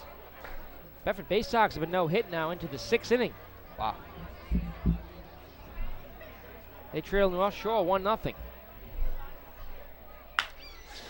Swinging a ball that's caught by the pitcher. Throw over to the third baseman, Rombolus, and Dan Gamache is tagged out between second and third. So on the ground ball, you're going to see right here, right back to Kirsch, and then Gamache caught in the rundown, tagged out. Field umpire Charles Steele was caught in that rundown too. He had to run out of the way. That'll be a fielder's choice, 1-5 on the put out. David Bentrot will come to the plate here. The shortstop flew out to right field his first time up in the 2nd inning. So the lead runners are raced, and now Nugent is on first. Ball down low. You hear the Irish Army here tonight out in full force in those left field stands. There you go. Swing and a miss. Bentrot evens the count. There's the Irish Army. Killian Nolan, Colin McDonald, the whole group are out there. See, they got the swimming trunks on. They might have hit the pool at the golf course before coming here. Certainly hot enough for that. Swing and a miss. Bentrot's behind 1-2 in the count now. Bristol 1-0 lead over Keene. Bottom of the 3rd at Muzzy Field. No score Vermont and Holyoke. They're in the last of the 3rd, Mackenzie Stadium. Now, who's pitching for New Bedford? You said New Bedford had a no-hitter? The Navigators have a no-hitter going. Oh, the Navigators. 6th inning. Oh, okay. Do we know who it is, the pitcher? Yeah, I'm working on that. North Adams 3, Danbury nothing. Last of the 4th, Rogers Park. Sanford Mainers trailed the Lowell Americans 4-3, bottom of the 4th. Now, that's a big game that has playoff implications. The Gulls were to take 2 here. They'd move 2 games ahead of Sanford. Breaking ball, backs up over the plate, and David Bentrot is struck out looking. So there's the first strikeout for Adam Kirsch. Right fielder Kyle Johnson. So Kyle Johnson was the story in this one, 2 for 2. 2 stolen bases, 2 runs. He stole home plate. Becoming the first goal to do that in history, I believe. At least in the last 7 years I've been with the team. It may have happened before that. So you could put an asterisk next to it. Pitch gets away. Nugent's going to head down to second base without a throw. That'll be a wild pitch. So Nugent now in scoring position. There are 2 down, however. Kevin Kyle, the lefty, out of Clemson University. He's a freshman there. Oh. Has a no-hitter going right now in the 6th inning for the North Shore Navigators. Of course, it seems like there's a no-hitter every other day in Major League Baseball. Matt Garza won the other night for Tampa Bay, the first in their franchise history. The big breaker, once again, right down the middle. The count is 2-1 on Kyle Johnson. There's a humongous breaking ball. Ball in the dirt, 3-1. And now it appears to have been broken up in the top of the 6th inning. Let's see, Dan Ha with a hit. Navigators still leading New Bedford 1-0. 3 hits overall in that game, and then a 6th. Ryan Overcash, the other pitcher, lead. Ball gets away, Cam's off the backstop, but it's ball 4. Kyle Johnson walks down to first base. He's been on base all 3 times he's reached each of the first 3 innings.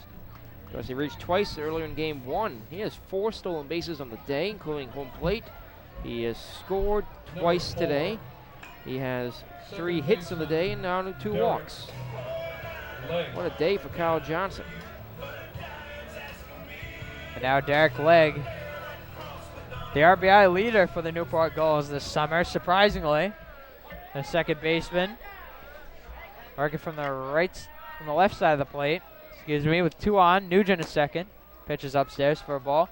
Nugent at second. Speedy Kyle Johnson is at first. I remember in this exact same situation, an inning ago, Derek Legg drove in Nugent and Johnson with a double off the wall. See what he can do here against Adam Kirsch. Swing and drive. This one is hooked, but it's foul. That had the distance. Just foul. Of course, the Muskrats had a 6-1 lead over the Newport Gulls in June 12th at Laconia, Robert Mills Field. It was Newport came back in the 9th inning, played 5 runs to tie it, but then Newport was going to lose in 13 on a walk-off, bases-loaded walk. 7-6. Hey, you rarely see a base-loaded walk. That's something else. We've seen a lot of strange things. The pitch goes behind the batter. No advance. There's that short distance between home plate and the backstop limited any opportunity for runners to advance. So there, some crazy pitching tonight. It's 2-1 on Derek Legg. And I don't know how you step back in the box as a batter after you see one go behind you. Pray you don't get hit. Big breaker. Oh, that's a called strike. The backdoor breaking ball there. I don't know. You never know what's coming next from Adam Kirsch. This has been a strange day. Oh my gosh, we've seen things you probably never see again in 10 years. Speaking of 10 years, 10th anniversary here in Newport. The Gulls celebrating 10 years. Pitch bounces in front of the plate. Blocked there by Trent. Gulls go back on the road tomorrow. Travel to New Bedford for a makeup of a rainout. Happened on July 13th. It's a 6:30 start time. George Bissell, you'll have the call tomorrow in New Bedford. Pending the rain and the weather report. But then on Friday, Gulls return home to host the New Bedford Bay Sox. That's a 6:35 game time. 3-2. Swinging a ground ball back to the mound. Over to first base for the out. So just a strange sequence of events there for Adam Kirsch, but in the end, he gets Derek Legg the ground out. 1-3. We go to the bottom of the third inning. Back to the top of the fourth, excuse me. The Newport Gulls lead it 6-1 on the NECBL Broadcast Network. 20, Rob Harding went to first base. As we watch the sun set Baseman number 10, over Newport Adam Bay. Kirsch went It's a in. beautiful day here in Newport, turning into a beautiful night. The lights come on here at Cardines Field. You may want to make a note of those And it's just a changes. lovely day for baseball. The Newport Gulls are on top here. They've spotted Mark Appel 5 runs here. It is 6-1. You see the lights here? Didn't believe, George, they really are on. For those of you who don't believe us, if you don't have the video, you can get the full Leading video off the package 14 for Laconia, through Team Line. Number 14, the catcher, Derek Trent. So Derek Trent, the catcher, stands in on the left side of the plate, working against Mark Appel. Appel's only given up 2 hits, 1 run. Pitch is chopped foul, hit by the Laconia dugout. So 2 hits for the Muskrats.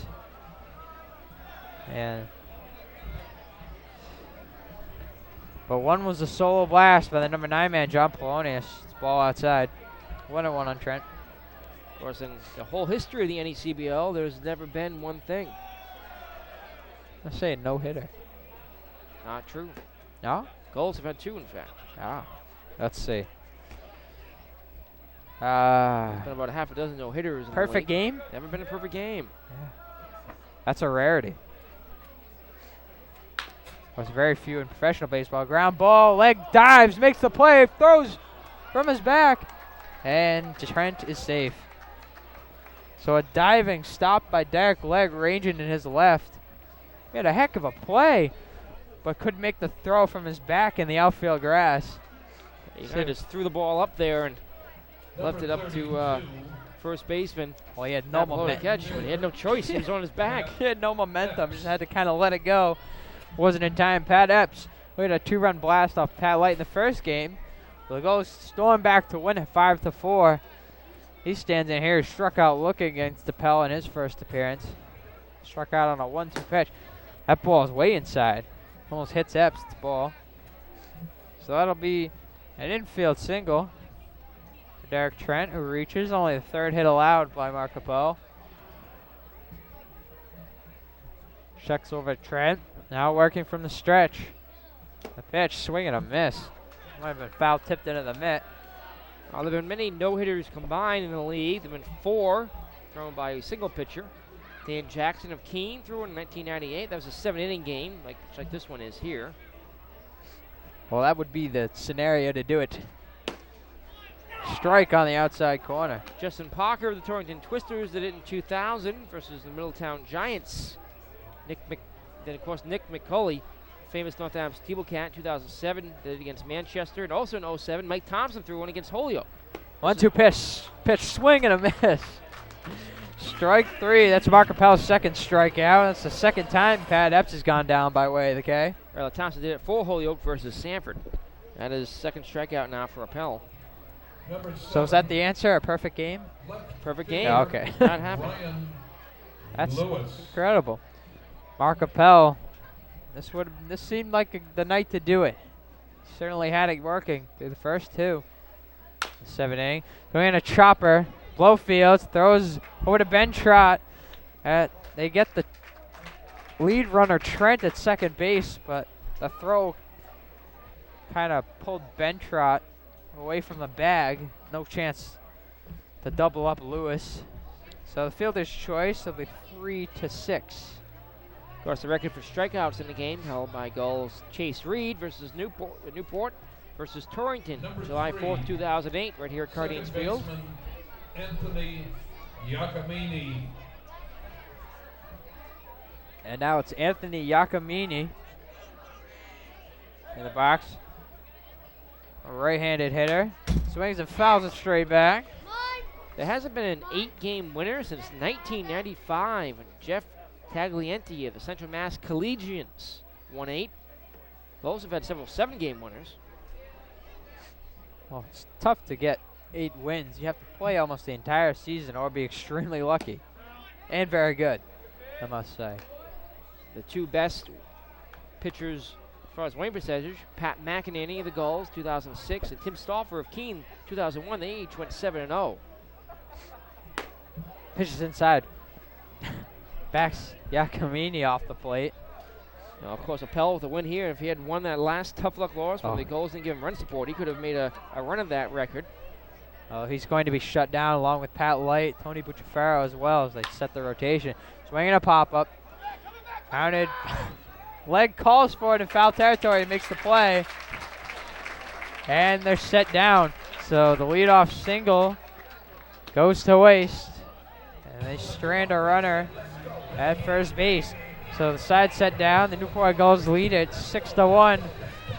As we take a look at Tommy Lima out there in left field. T-unit. Doing camera tonight. T-unit on the. They see Joe Laughlin, Everton Carter.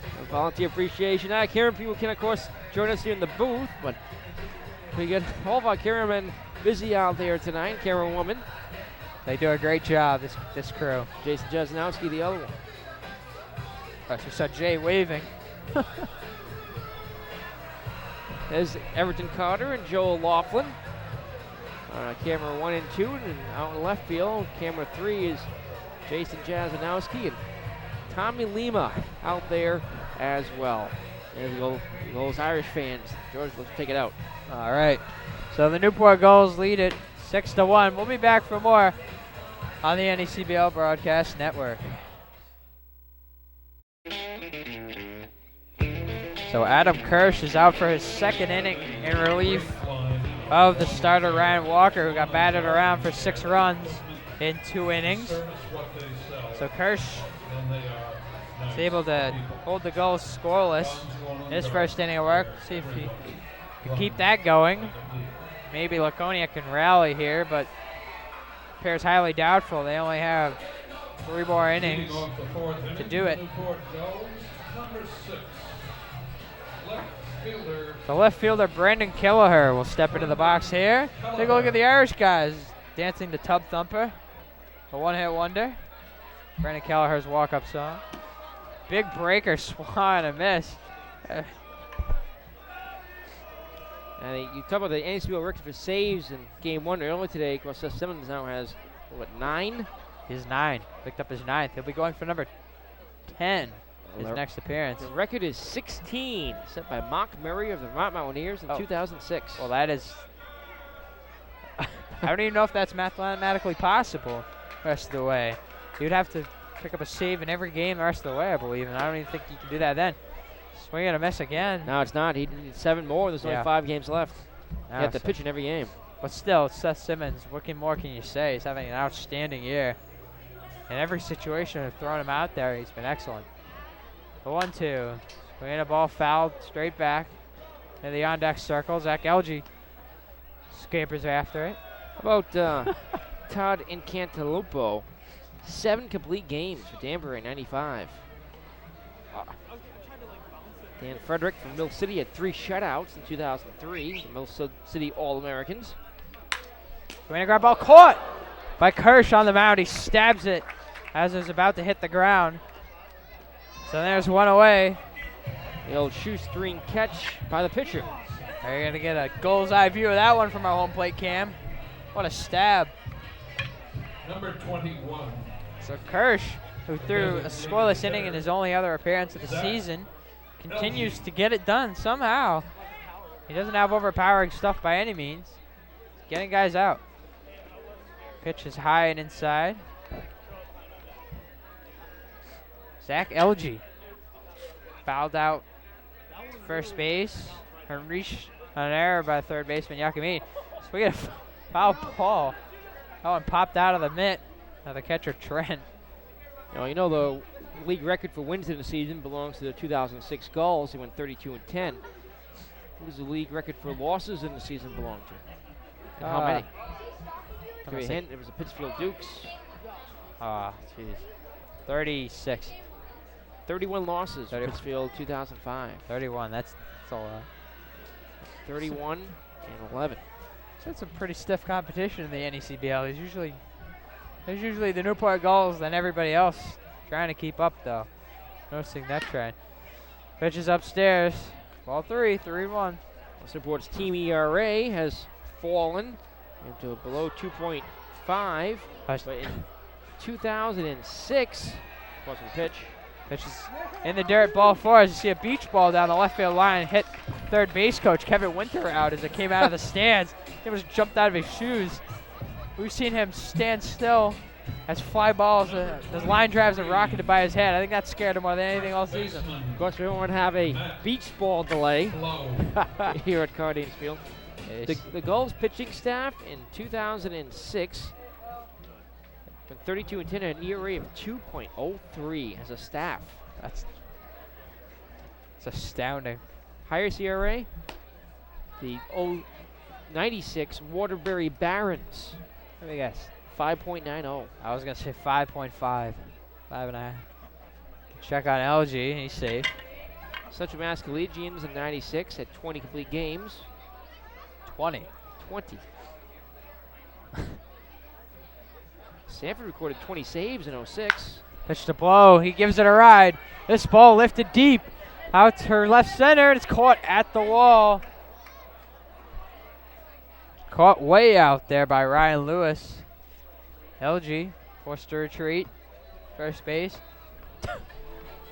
That ball was crushed by Blow. Ooh, I think Lewis bobbled it after initially making the catch. It almost fell. The Blow's retired. They're 2 away. Fewest walks in the season, 94 for the Gulls staff in 2005. The Skulls haven't walked that many this year either. Of course, in 2008, the Gulls set the record for strikeouts in the season. Pitches in tight. 405 Gulls pitchers struck out in 08. That was the year Reed struck out in 19. Put that in perspective, Newport right now 3rd in the league in strikeouts as a staff. Their pitching staff has fanned 285. Imagine adding another 100 more. I don't know if we could do that. Mathematically impossible here in the last 5 games. Strike out every batter or not get there? It would be an interesting. You come close. It would be interesting to have that many strikeouts with Rick Thomas and Charlie Thiel calling the strikeouts. Pitch is way inside. now 3-0. There's Harrell. The Laconia Muskrats, though, if they play some more errorless baseball here on out, they're on line to set a new record for fielding percentage. Well, they have only been charged with 1 error here. 4 straight out of the zone, and Connor Harrell will take a walk. Let's see, Danbury and Vermont. Danbury 2002, Vermont 2006, tied for the all-time best fielding percentage at 976. Of course, Laconia's, coming into this day anyway, was at 981. Even Newport's at 978 could beat that mark. Incredible. Dan Gamache at the plate. Ball is low. Defense.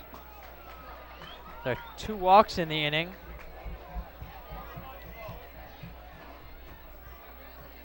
By Adam Kirsch. And the 1-0 pitch. It's 5 straight out of the zone now. Swinging a ball, driven into the corner. This is into the triangle. Grounding third. Coming home is LG.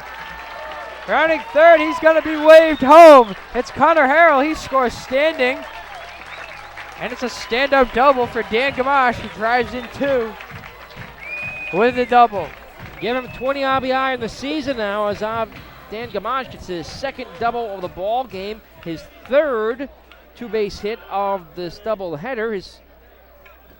As Dan gives the Newport Gulls an 8-1 lead.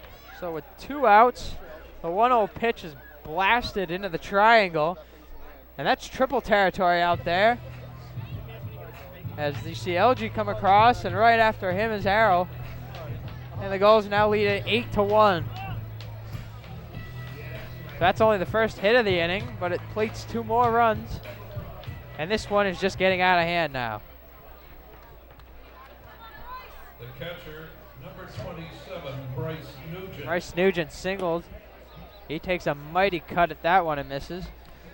0-1, he singled and scored a run in the 2nd inning. It was ground into a fielder's choice, in which Gamache was thrown out at 3rd. Inning to go. Big breaker, low and in the dirt. So there have been 3 triple plays in league history. Of course, you were fortunate enough to call one of them. The only unassisted triple play, August 8, 2005, Game 1 of the NECBL Championship Series, Newport versus Vermont. Swinging, this ball is a pop a mile high. Polonius calls for it. He's having trouble. He makes the catch. Staggered backwards, but eventually came up with it. So the Gulls plate 2 more runs on the Dan Gamache double, and they now lead it 8-1. We'll go to the bottom of the 5th. We'll go to the 5th inning here on the NECBL Broadcast Network.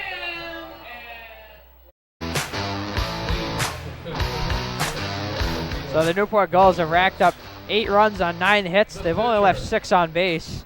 Number 10. And out for another inning of work in his final start before the Newport Gulls start the playoffs August 1st is Mark Appel. So we got a foul ball. That's off the bat of Adam Kirsch, I believe. Yes, Adam Kirsch. So Adam Kirsch is no longer playing first base. He's pitching, but he stays in to bat as they've lost the designated hitter for the rest of this game. So we're going to chop it to third base. Gamache has it on 1 hop. Throws over, and it's wide.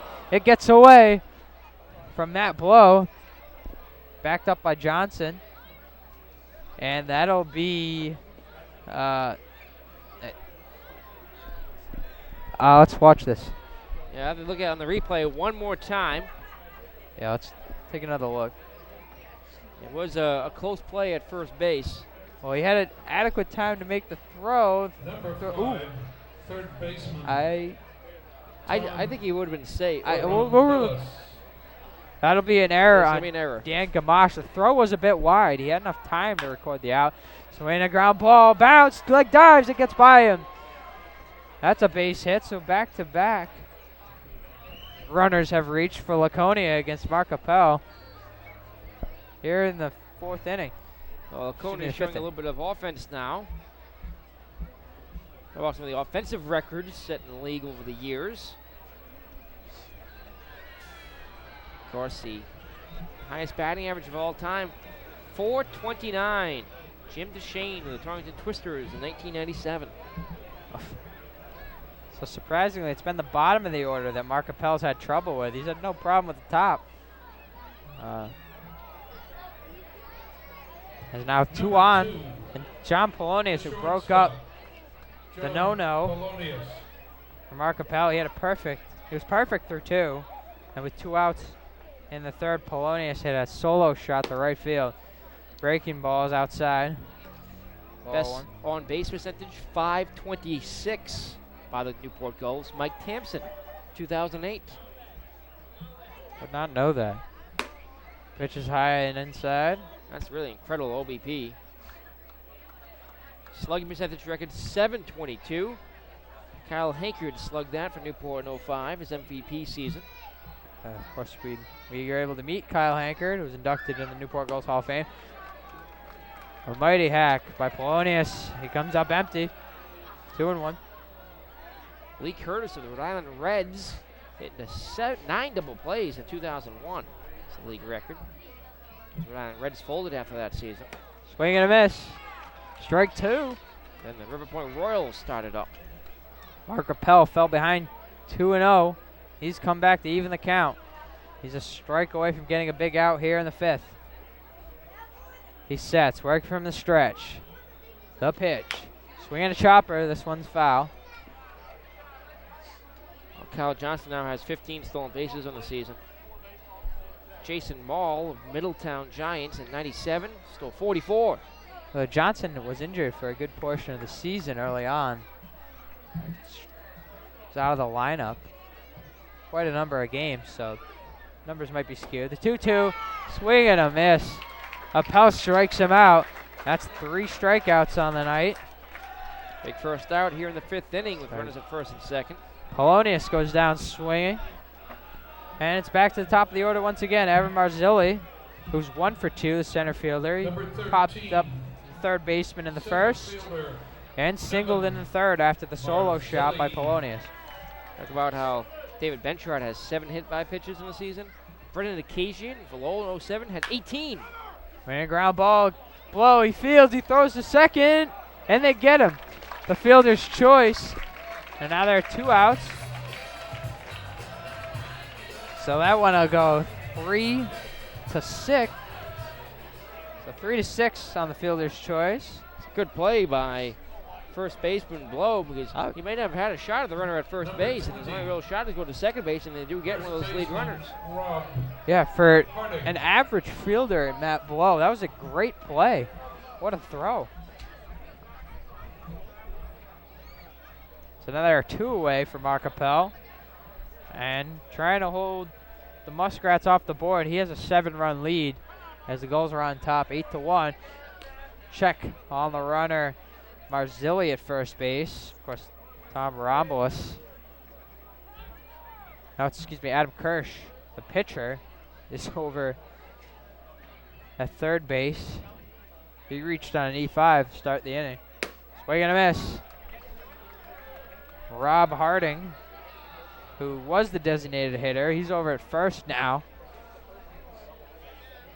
The count is 0-1 on him. As you see Tom Lima over here on the dugout steps there. Different perspective for him. How did he get up there? I don't know. I think he climbed. Climbed on the railing. There you go. So it's 1-1 the count. Rob Harding, round out 6-3. First, swing a ball lifted deep to left field. Going back is Kelleher. He makes the catch against the wall. So the side is retired. The Laconia Muskrats strand 2. They trail the Gulls 8-1 here. We'll go to the middle innings. Bottom of the 5th coming up. Newport Gulls on top on the NECBL Broadcast Network. And George, we'll keep it right here. Here on the NECBL Broadcast Network, and talk about some of the volunteers. And of course, we'll keep recording down in the control room. Ryan Betancourt, our director, acting executive producer down there, while Tom Lima was making his rounds around the ballpark. He's everywhere, T-Unit. Talk about some of the volunteers here on Volunteer Appreciation Night that have made the Newport Gulls organization the great organization it is and continues to be and has been for now 10 years here in the City by the Sea. Of course, the Gulls founded as the Rhode Island Gulls back in '99 and made the championship series against Keene, losing in 2000. And moved to Newport in 2001. They've been here ever since. We've got our own cameraman, Jason Jazanowski, on our left field camera right now. And of course, our camera person's on top of the dugout, Joe Laughlin and Everton Carter.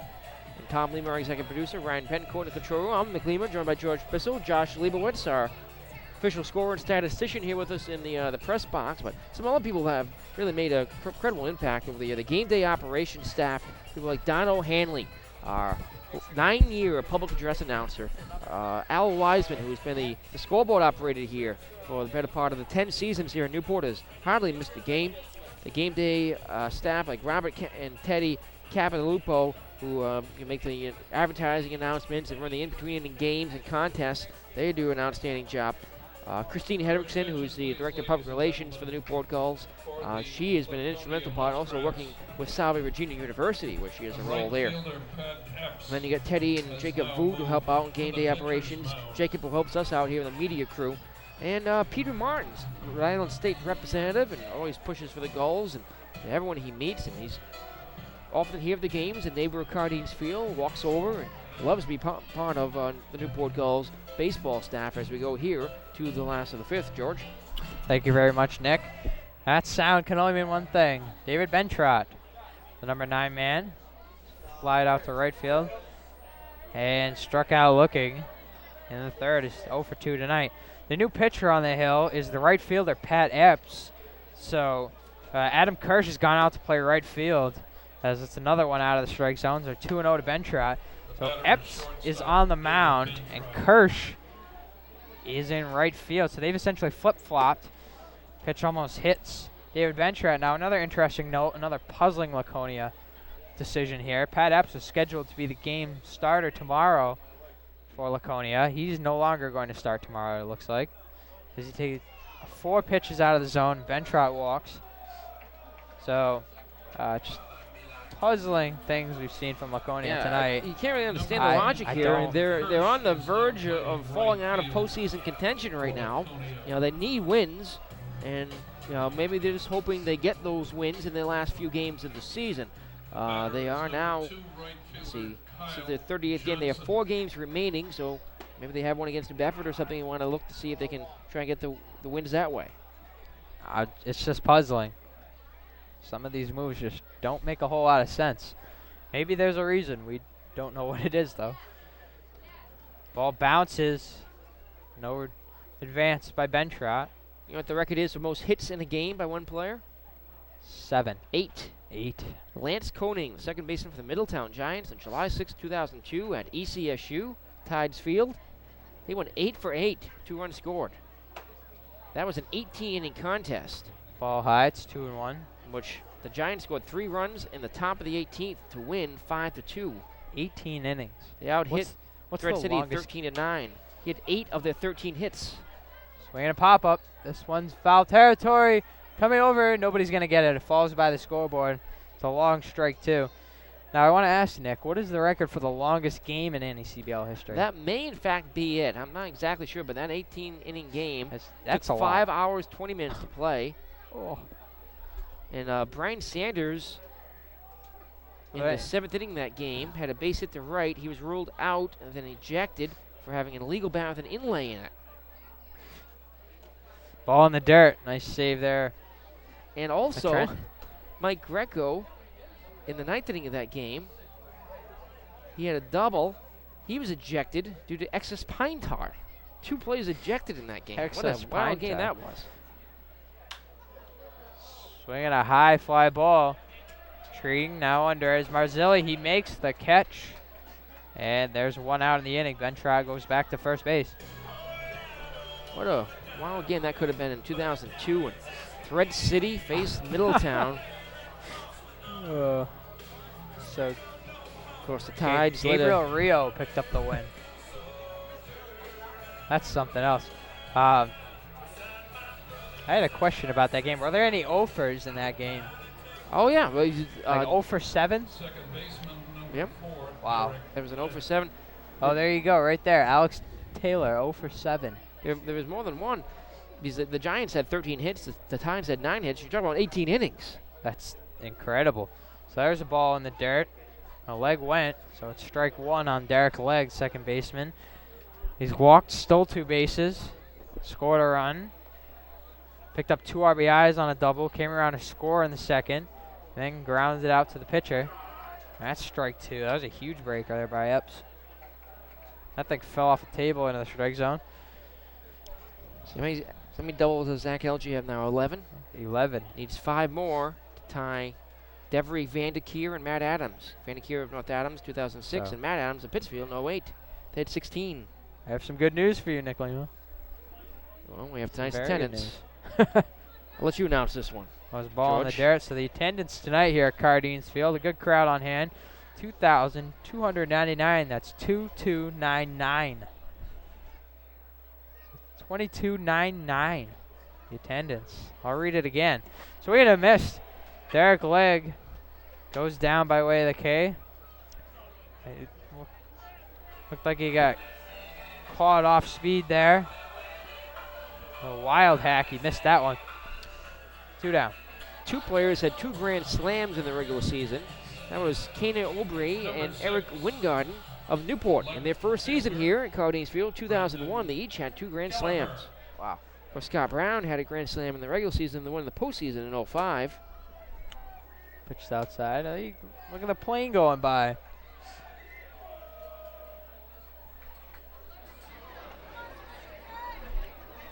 Let's take a listen to the sounds of the game here at Cardines Field. Ball 2. RBI records, Bud Blair, Central Mass Collegians in 98 had 41 RBI. 99, Denver Westerners, Mark Malaska drove in 41. I got a check on the runner. Bentrot at first. Bentrot's stolen a couple bags this year. Some good speed. We'll see if he's off and running with 2 outs. Pitches way outside. Ball 3. So 3-0 on Kelleher, the number 3 man. He's 0 for, actually 1 for 3. Singled in the second. Alaska went on to a major league career and pitched with the Red Sox. Ball 4.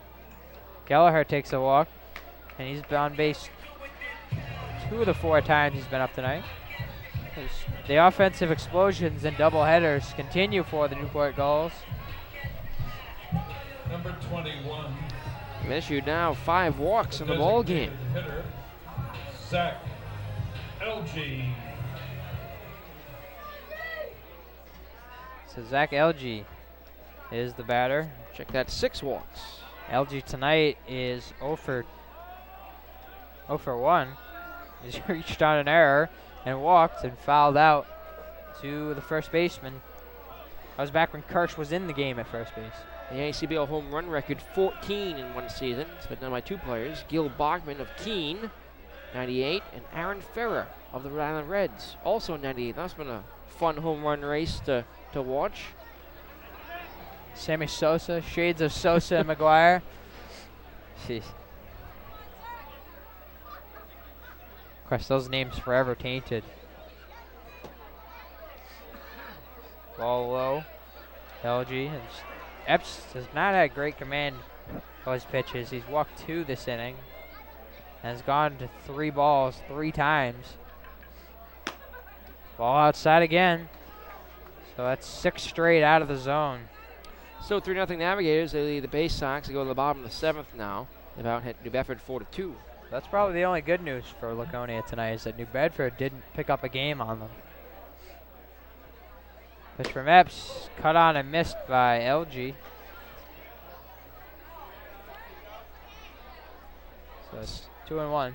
So with the 2,299, the attendance here tonight, 2299. See if the Gulls might have a shot at the league attendance record. Ball 3.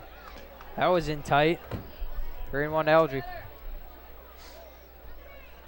Danger of their 7th walk of the game. Jeez.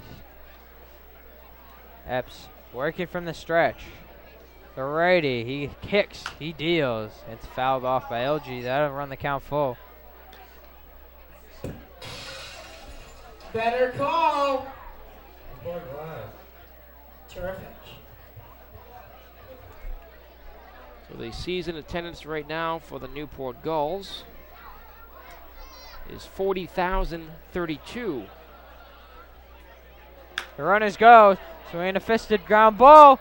Up with his Polonius. Throw to first base is in time. Picked out of the dirt. What an amazing play over at first base. What a play. So, Newport goes strand 2. We go to the 6th inning here on the NECBL Broadcast Network. Newport Gulls are up 8-1 in this ball game. Come back to Cardines Field here in Newport, Rhode Island. The Newport Gulls lead this one 8-1. And now to take you with the play-by-play story for the final 2 innings, the voice of the Newport Gulls, the veteran, Mr. Nicholas Lima. Thank you very much, George Bisson. John Farrell making his return here to Cardines Field. Reactivated from the DL on Saturday for Newport's game in Lowell. Farrell, John number 14, comes back here to Cardines. Well, this is the perfect scenario to get him back in and adjusted to pitching in big spots again. Sizable lead. It's a great scenario to bring him in, see what he's got. So the Gulls' attendance tonight, that brings them to a season total of 40,032. To have a shot of the record that they set last year, 45,000, they'd have to have a crowd of 5,000 here plus on Friday. That has never happened. They wouldn't have a place to put them all. But they'll come close. A couple thousand of setting that mark. Oh, it's It's not bad. Not bad at all. Not bad at all. First pitch is swung on and popped up. Shallow center field. In comes. Actually, the ball drops. No one had any idea what that ball was. And dropped by David Bentrot, and he's going to get back to first in time. That'll be a leadoff single here for Derek Trent in the 6th inning.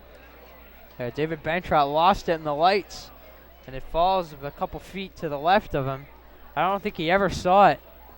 And Kelleher was too far away to make a play on that. So the Gulls average will finish above 2,000 fans a game, though, as long as they have a good attendance on Friday. George Farrell making his return to Cardines Field here. Seen him some time. The pitch is inside to Pat Epps, ball 1. Epps struck out twice. So Mark Capel's left with the win, 5 innings, 3 strikeouts, scattered 4 hits, and no walks. Give a solo home run to John Polonius. 1 earned run, pitch, swing on a miss, strike 2. 1 rather, it's 1-1. Farrell out of Andover, Mass, College of William & Mary, where he's a freshman, 6 foot, 200-pound right-hander. 0-2 in the season for the Gulls, an ERA of 3.18, 7 games. This is his 8th out of relief. The pitch is in there for a strike, and it's 1-2. Has a save at 11 third innings, 15 strikeouts and 6 walks. Farrell looked very good at the start of the year. He was holding down that 8th inning before Seth Simmons came on. Pitch is fouled to the backstop, scatters the troops in the Gulls dugout. The count remains 1-2 on Epps. Well, nobody's happier than Pat Epps to see Appel out of the game. He struck out looking and struck out swinging against Epps. Appel early in this game. And Farrell rejoined the team. The game against Lowell on Saturday was reactivated from the disabled list and fighting off an injury and illness, and now returns. This is the first time he's pitched since June 23rd when he got the loss against Holyoke. Tough luck loss. Relief, and he went an inning 2/3 in that 13-inning contest, a 12-inning contest. The pitch, swing and a miss. He went around, chased a high fastball, and it's the first strikeout for John Farrell in his return, and 3rd strikeout for Epps tonight. He leads the team in strikeouts. Number 7, the left fielder, Ryan. So John Farrell Lewis. trying to shake off the cobwebs in his return here from the DL. From the stretch, the pitch. It's in there for a strike. It's 0-1 on Ryan Lewis, who flied to right and bounced into a fielder's choice. It's been a slew of defensive changes here for the Laconia Muskrats. This original starting 9 is still in, but they've jostled around position-wise. The pitch, a ground ball hit towards the right side. Gets by the base runner. Doesn't hit him. He's through for a base hit. The question almost is they weren't sure if that one hit the base runner Trent or not, but it did just skate by him. So went out single. Was running at 1st and 2nd now. The chopper found the big gap between 1st and 2nd there. It's a dying quail And what is a dying quail? I'm sure it's not a pleasant sight. We heard that on the live look-in. I don't even know what that is. Second baseman. Can't say I've heard. Anthony John's Giacomini. parents, John and Laurie Farrell, college teammates with Gulls catcher Chris Forston. 0.70 ERA in high school. 2 strikeouts an inning for his career. Pitch. Inside high ball 1.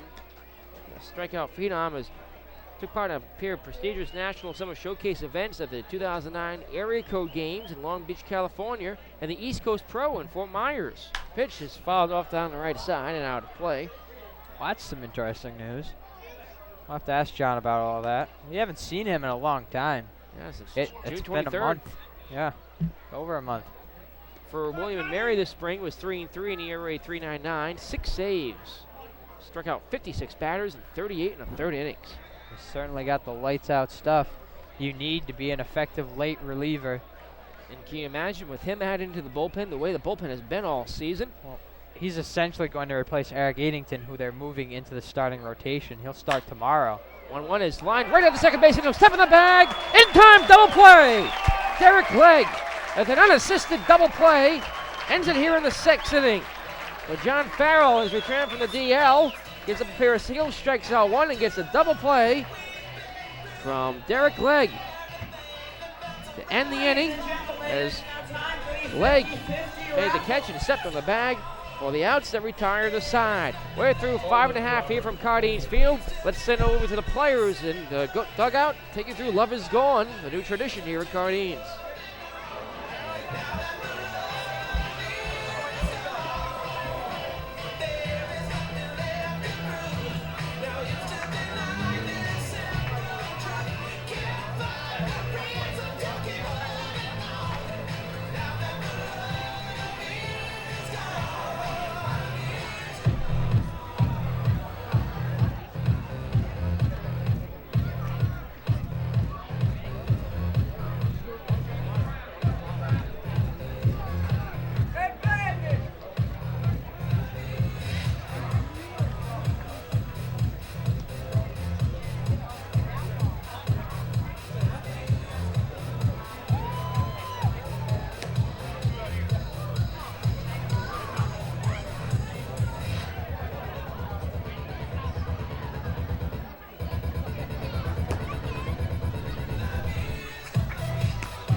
Very good, very well done.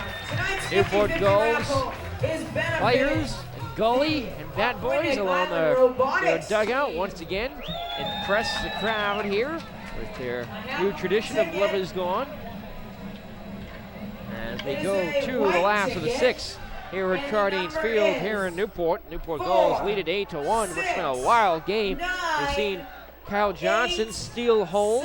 Sir Derek Legg turn an unassisted double play at second base. Winning ticket As 2,299 fans here at Cardines Field push the season attendance over 40,000. Once again, 40,032 is the mark. Of course, that's been something that's continued for over the years. Last year, the Gulls had 45,447 for a season total of 63,943 and an average of 2,277 fans a game at home through 20 dates. That was all a league record. All 3 of those totals for the Newport Gulls in 2009. They won't set a league record here this year. They certainly have, once again, an impressive showing from the dedicated and loyal fans here at Cardines Field. Let's see, in 2004 for the Newport Gulls, when they really started to bring in the big crowds, they had 35,963 in 04. I think that 2005 was the first time they ever had 40,000 plus regular season attendance. No, they had 33,000 that season. I think it was 2006 when they really started getting the big crowds across.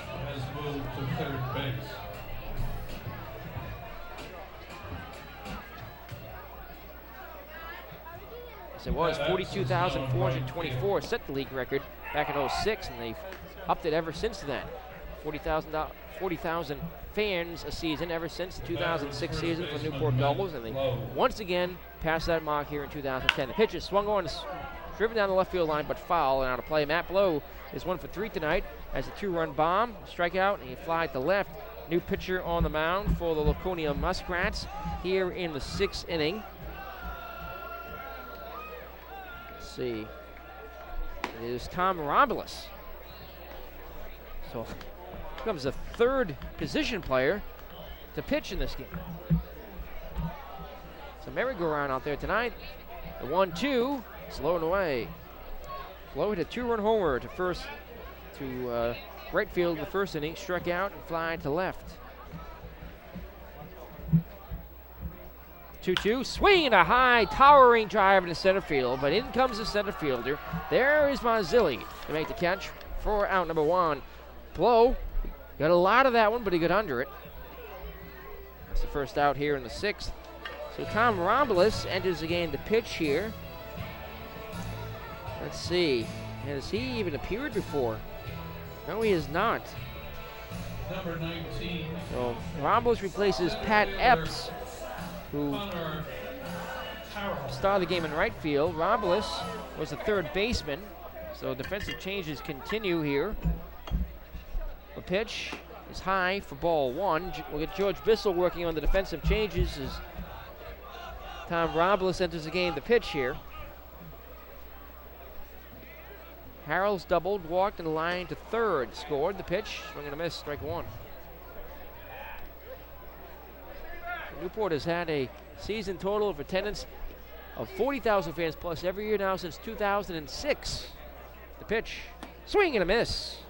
It's out in front of a breaking ball, an off-speed pitch that time from Romulus, and it's 1-2. And this is the first time that we've seen him pitch. He's not appeared according to the statistical sheet, though obviously he had some good stuff. The 1-2 popped up, back and out of play. Not great velocity, but good location. Better call. Indeed.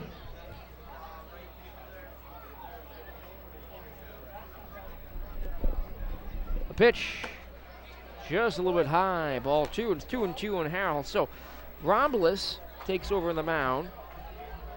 The right fielder, Kirsch, moves to the 3rd base. Kirsch had been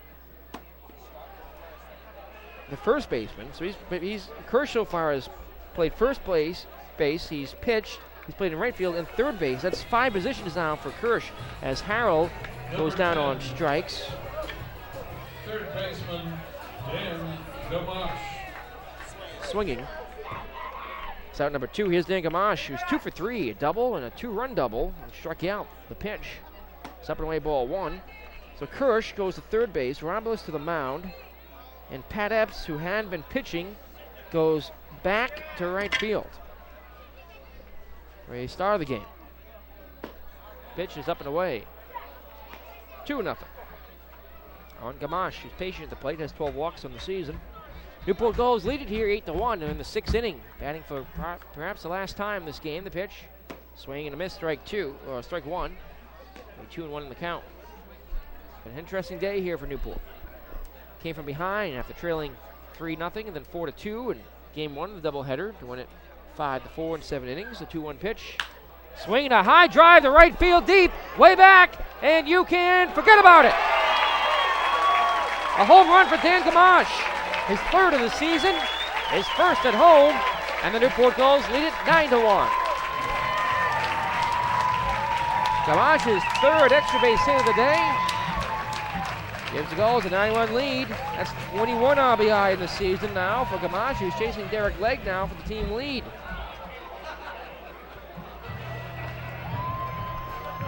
That one just clear the right center field fence. Number 27. Romulus gives up the solo homer here. Came on a 2-1 pitch. 2 outs. Bryce Nugent the bat now. He's singled, scored back in the 2nd. Bounced into a fielder's choice and popped to short. Takes the first pitch, ball 1. The Gulls get their 2nd home run of the game. Matt Blow had the other one. A 2-run Thinking back in the first, the pitch is skied down the left field line, but foul towards America's Cup Avenue. The sun is set now. Twilight upon us here at Cardinals Field. Not quite at the 2-hour mark in this game yet. We've gotten away a little late. Wind still blowing out to the outfield tonight, so certainly helped the ball carry. Pitch, swing, and a high drive to left, but there is Ryan Lewis. He's backpedaling in front of the wall to make the catch for the out. That retires the side, but Dan Gamash's solo home run to right center gives the Gulls a 9-1 lead, and after a 6-fold from Cardines Field, it's Newport on top, 9-1 over Laconia. They go to the 7th. Last chance for the Muskrats next here in Game 2 of this doubleheader on the NECBL Broadcast Network.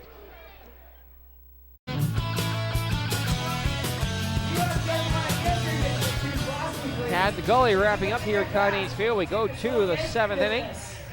And this Game 2 of a doubleheader. Newport looking for the sweep. Looking to improve to 3-2 against Laconia this season.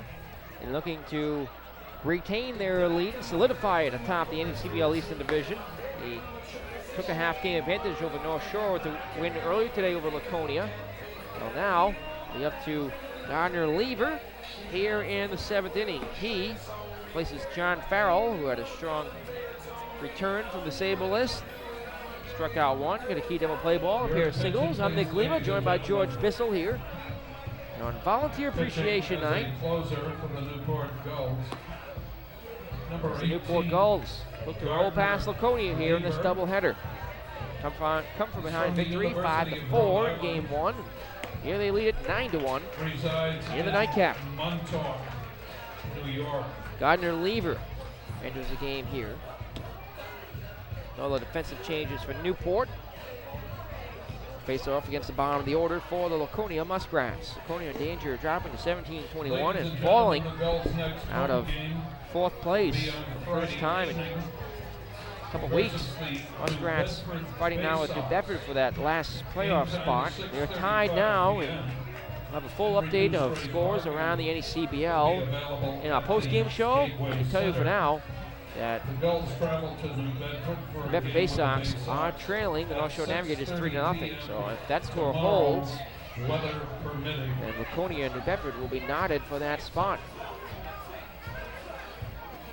Newport Gulls will travel on the road to face the New Bedford Bay Sox tomorrow on the road. 6:30 start time, weather permitting, of course, with the rain forecast, but we're going to try and get that game in. George Bissell will have the call. Then George and I will be back here on Friday night for Host Family Appreciation Night. Very important night for the Newport Gulls and the regular season home finale. The most important night. Pitches in there for a strike. Of course, the Host Family program, the foundation of the NECBL. Friday will be special pregame show start time at 5:55. First pitch at 6:35. The pitch, one is it low, ball one, and then Saturday the Gulls will travel to Laconia to wrap up their season series, a noontime game. They'll travel to North Shore for the 7 o'clock game at night. The pitch, swinging a line drive to left. There is Brendan Kelleher. He runs it down. That's out number 1 here in the 7th. Gardner Lever going to close it out here with an 8-run lead.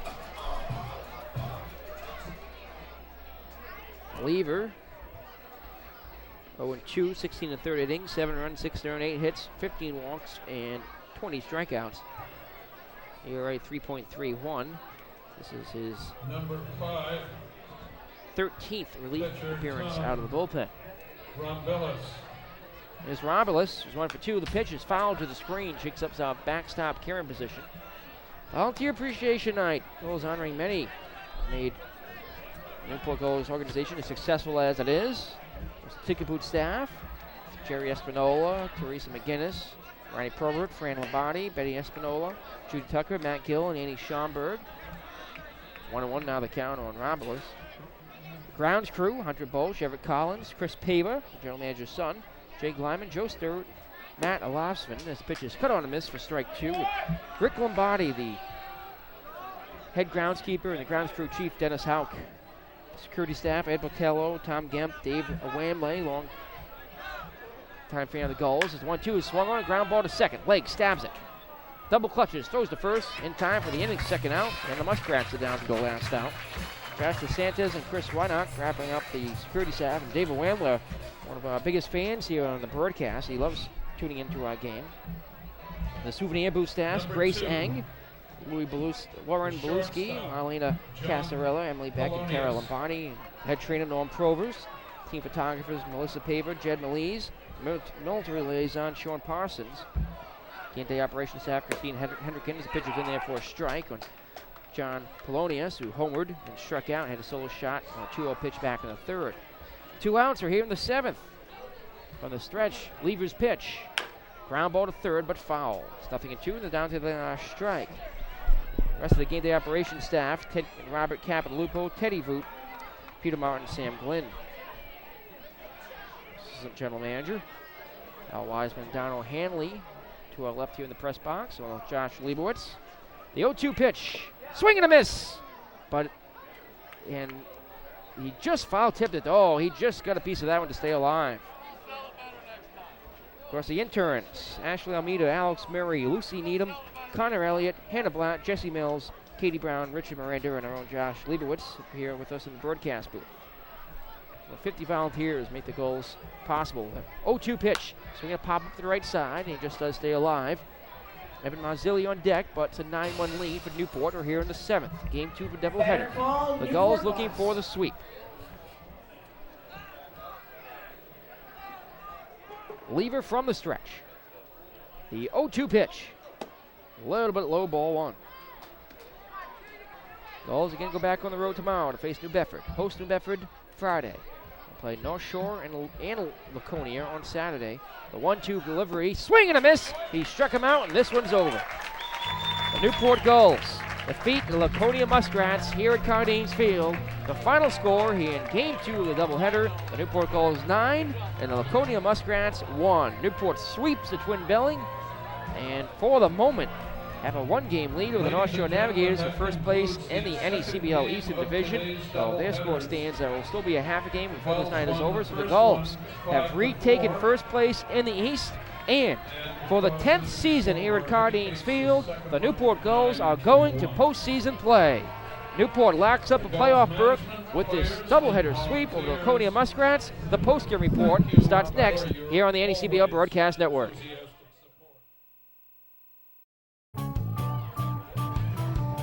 Welcome back here once again here in Cardines Field. Newport Gulls defeat the Laconia Muskrats here. 9-1 the final score. Totals in this one. For the Laconia Muskrats, 1 run on 6 hits, 1 error. They left 5 on base. For the Newport Gulls, 9 runs, 10 hits, an error. They stranded 8.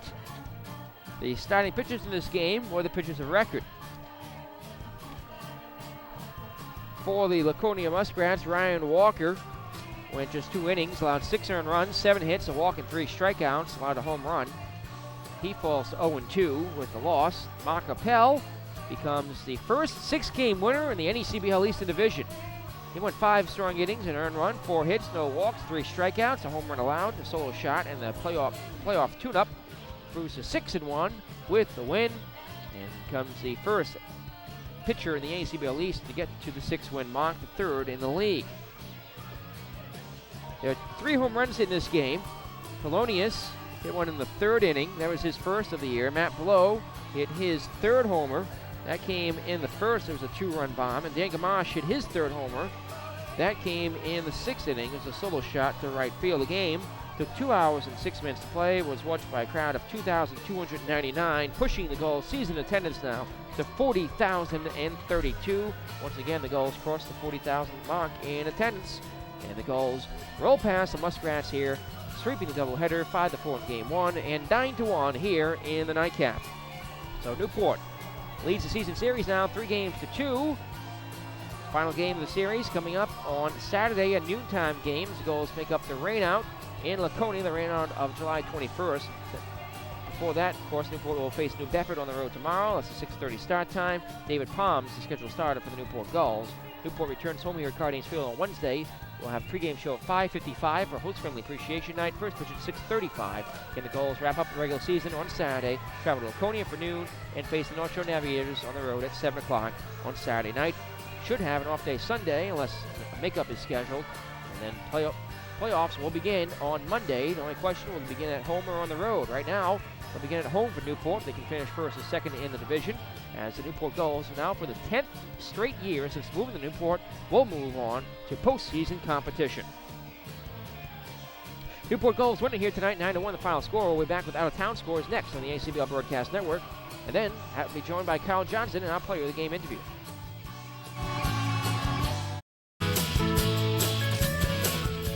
Welcome back here at Cardines Field. We'll go through a full slate of action here in the NECBL. Out-of-town scores from all around the league, all teams in action throughout the day today. In the early game at 11 a.m. this morning, the Bristol Collegiate Baseball Club defeated the North Adams Steelcats 3-1.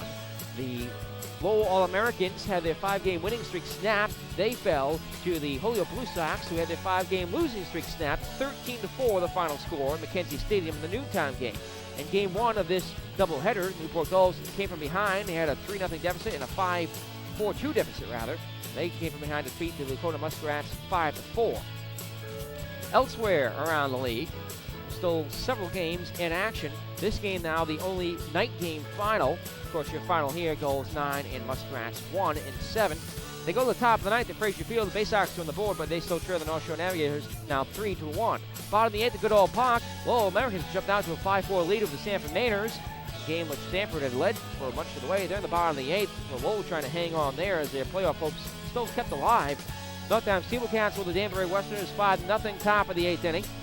Vermont Mountaineers, top of the 7th, lead the Holyoke Blue Sox 3-2, and the Bristol Collegiate Baseball Club leads King Swampats 5-1 at Muncie Field. They go to the last of the 7th.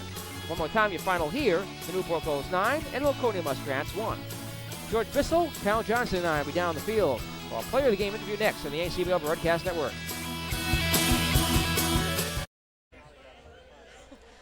Welcome back here at Cardines Field. Our Newport Gulls post-game report continues here, and it was a spectacular day for Newport Gulls baseball. Volunteer Appreciation Night. The Gulls moving to sole possession of first place in the ACBL Eastern Division, and joined by Newport Gulls players of the game here. We got Dan Gamache and Kyle Johnson with us. Kyle, we'll start with you. Swiping home plate and a couple big steals in the first inning. Yeah, I mean, swiping home's kind of cool to do. You don't see it very often. You know what I mean? So I don't know. I do it. Have you ever done it before? I did it once last summer, but this one was a lot easier with the left-handed hitter. I wasn't worried about getting hit in the head. So it certainly took us all by surprise here in the first inning as you came in to score the first run of the ball game. Newport would go on to roll to beat the Laconia, of course, 9-1, and you didn't even slide. You had that one stolen the whole way. Absolutely.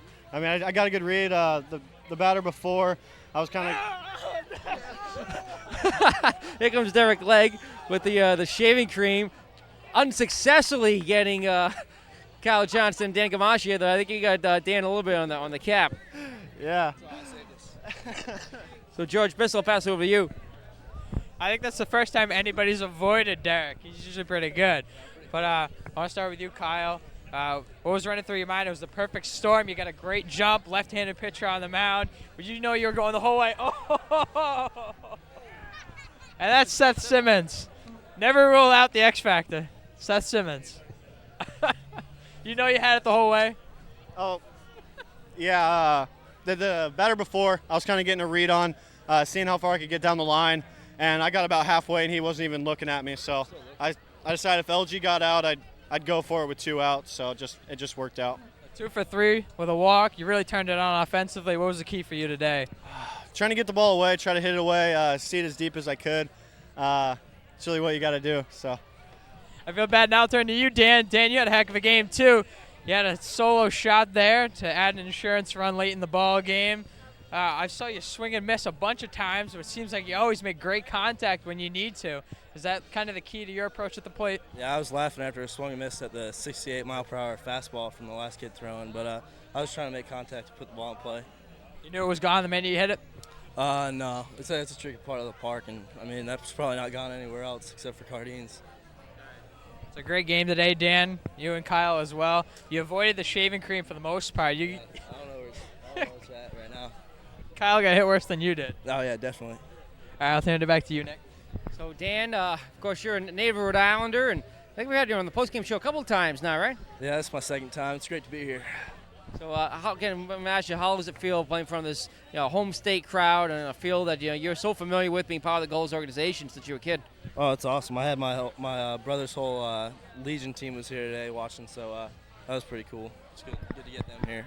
So what are the keys to success here for the Newport Gulls moving forward? Now just 4 games remaining here before postseason play begins, and the Gulls will be in the playoffs. That's a guarantee now. We just need to keep hitting our our pitching's always there. We just need to keep packing away. We're getting hot right now, so that's good. We're scoring runs. All right, Dan Gamache, your Gulls co-player of the game, along with Kyle Johnson. Thanks for joining us here in the postgame show. Congratulations on another good game. Thanks a lot.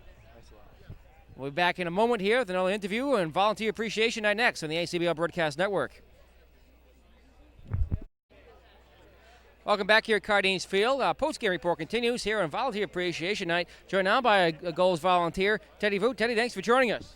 You're welcome. So how did you get involved with the Newport Gulls? I know one of the vice presidents, and so I like it here. So it's my second year here, so I come back every year. Were you here last year when the Gulls won the championship? Yes, I was. I was so pleased. It was my first year, and I had a blast, and I love it. If you had just about every home game so far for this season, how do you think the Gulls' chances fare coming up here for the playoffs? Oh, yeah. I come every home game. Like I said, this is my only job, and I love it. It gets me out of the house and gets to do stuff. George? And I want to ask you, what's your favorite part about helping out the Gulls all summer? I'm not sure. It's I love it here. It's just awesome. So it's fun with the games, little kids, families. Everybody's like family here, so this is my second family. So what is it like to be honored on Volunteer Appreciation Day? That's got to be pretty special for you in your second year now. Yeah, it is. So I like it here. I got my whole family, my family come here, so I love it. All right, Teddy, well, great work all season, all last year. Keep up the good work. Thank you very much. Teddy didn't get pied, unfortunately, but I'll turn it back to you, Nick. Thank you very much for joining us, Teddy. As George Bissell and I wrap things up here at Cardines Field, let's pause for a moment and thank those who have made this broadcast possible. The executive producer of Newport Gulls Baseball is Tom Lima. Our director, Ryan Betancourt. Our associate producer, Everton Carter. Our on-site engineer, Joe Laughlin. Our audio technician, Jason Jazanowski. Our statistician, Josh Leibowitz. George Bissell, final word for you here at Cardines Field. It was an exciting game. The Newport Gulls, it's just something about doubleheaders. They sweep once again. They down Laconia in 2 straight, and they move into first place in the NACBL Eastern Division. And they're on the road tomorrow, New Bedford. You got to keep it going. That's all I can say. They've just been on a roll lately. Let's see if they can keep it going. Eric Eatington gets to start tomorrow night. Looking forward to that. His first start as a Gull. Thank you, George. So look forward to our next broadcast tomorrow night. On the road to New Bedford, George Bissell will have the call at 6:20. The pregame show, 6:30. Eric Eatington has a start on the ACBL Broadcast Network at Paul Walsh Field versus the Bay Sox. Gulls return home here for the regular season finale at home against the New Bedford Bay Sox. We'll be on the air the pregame show for a host family appreciation night, 5:55. First pitch at 6:35. We hope you'll join us then. Gulls sweep the twin billing here today, 5-4 in Game 1, 9-1 in Game 2. Till our next broadcast, thank you all for watching. So long, everybody.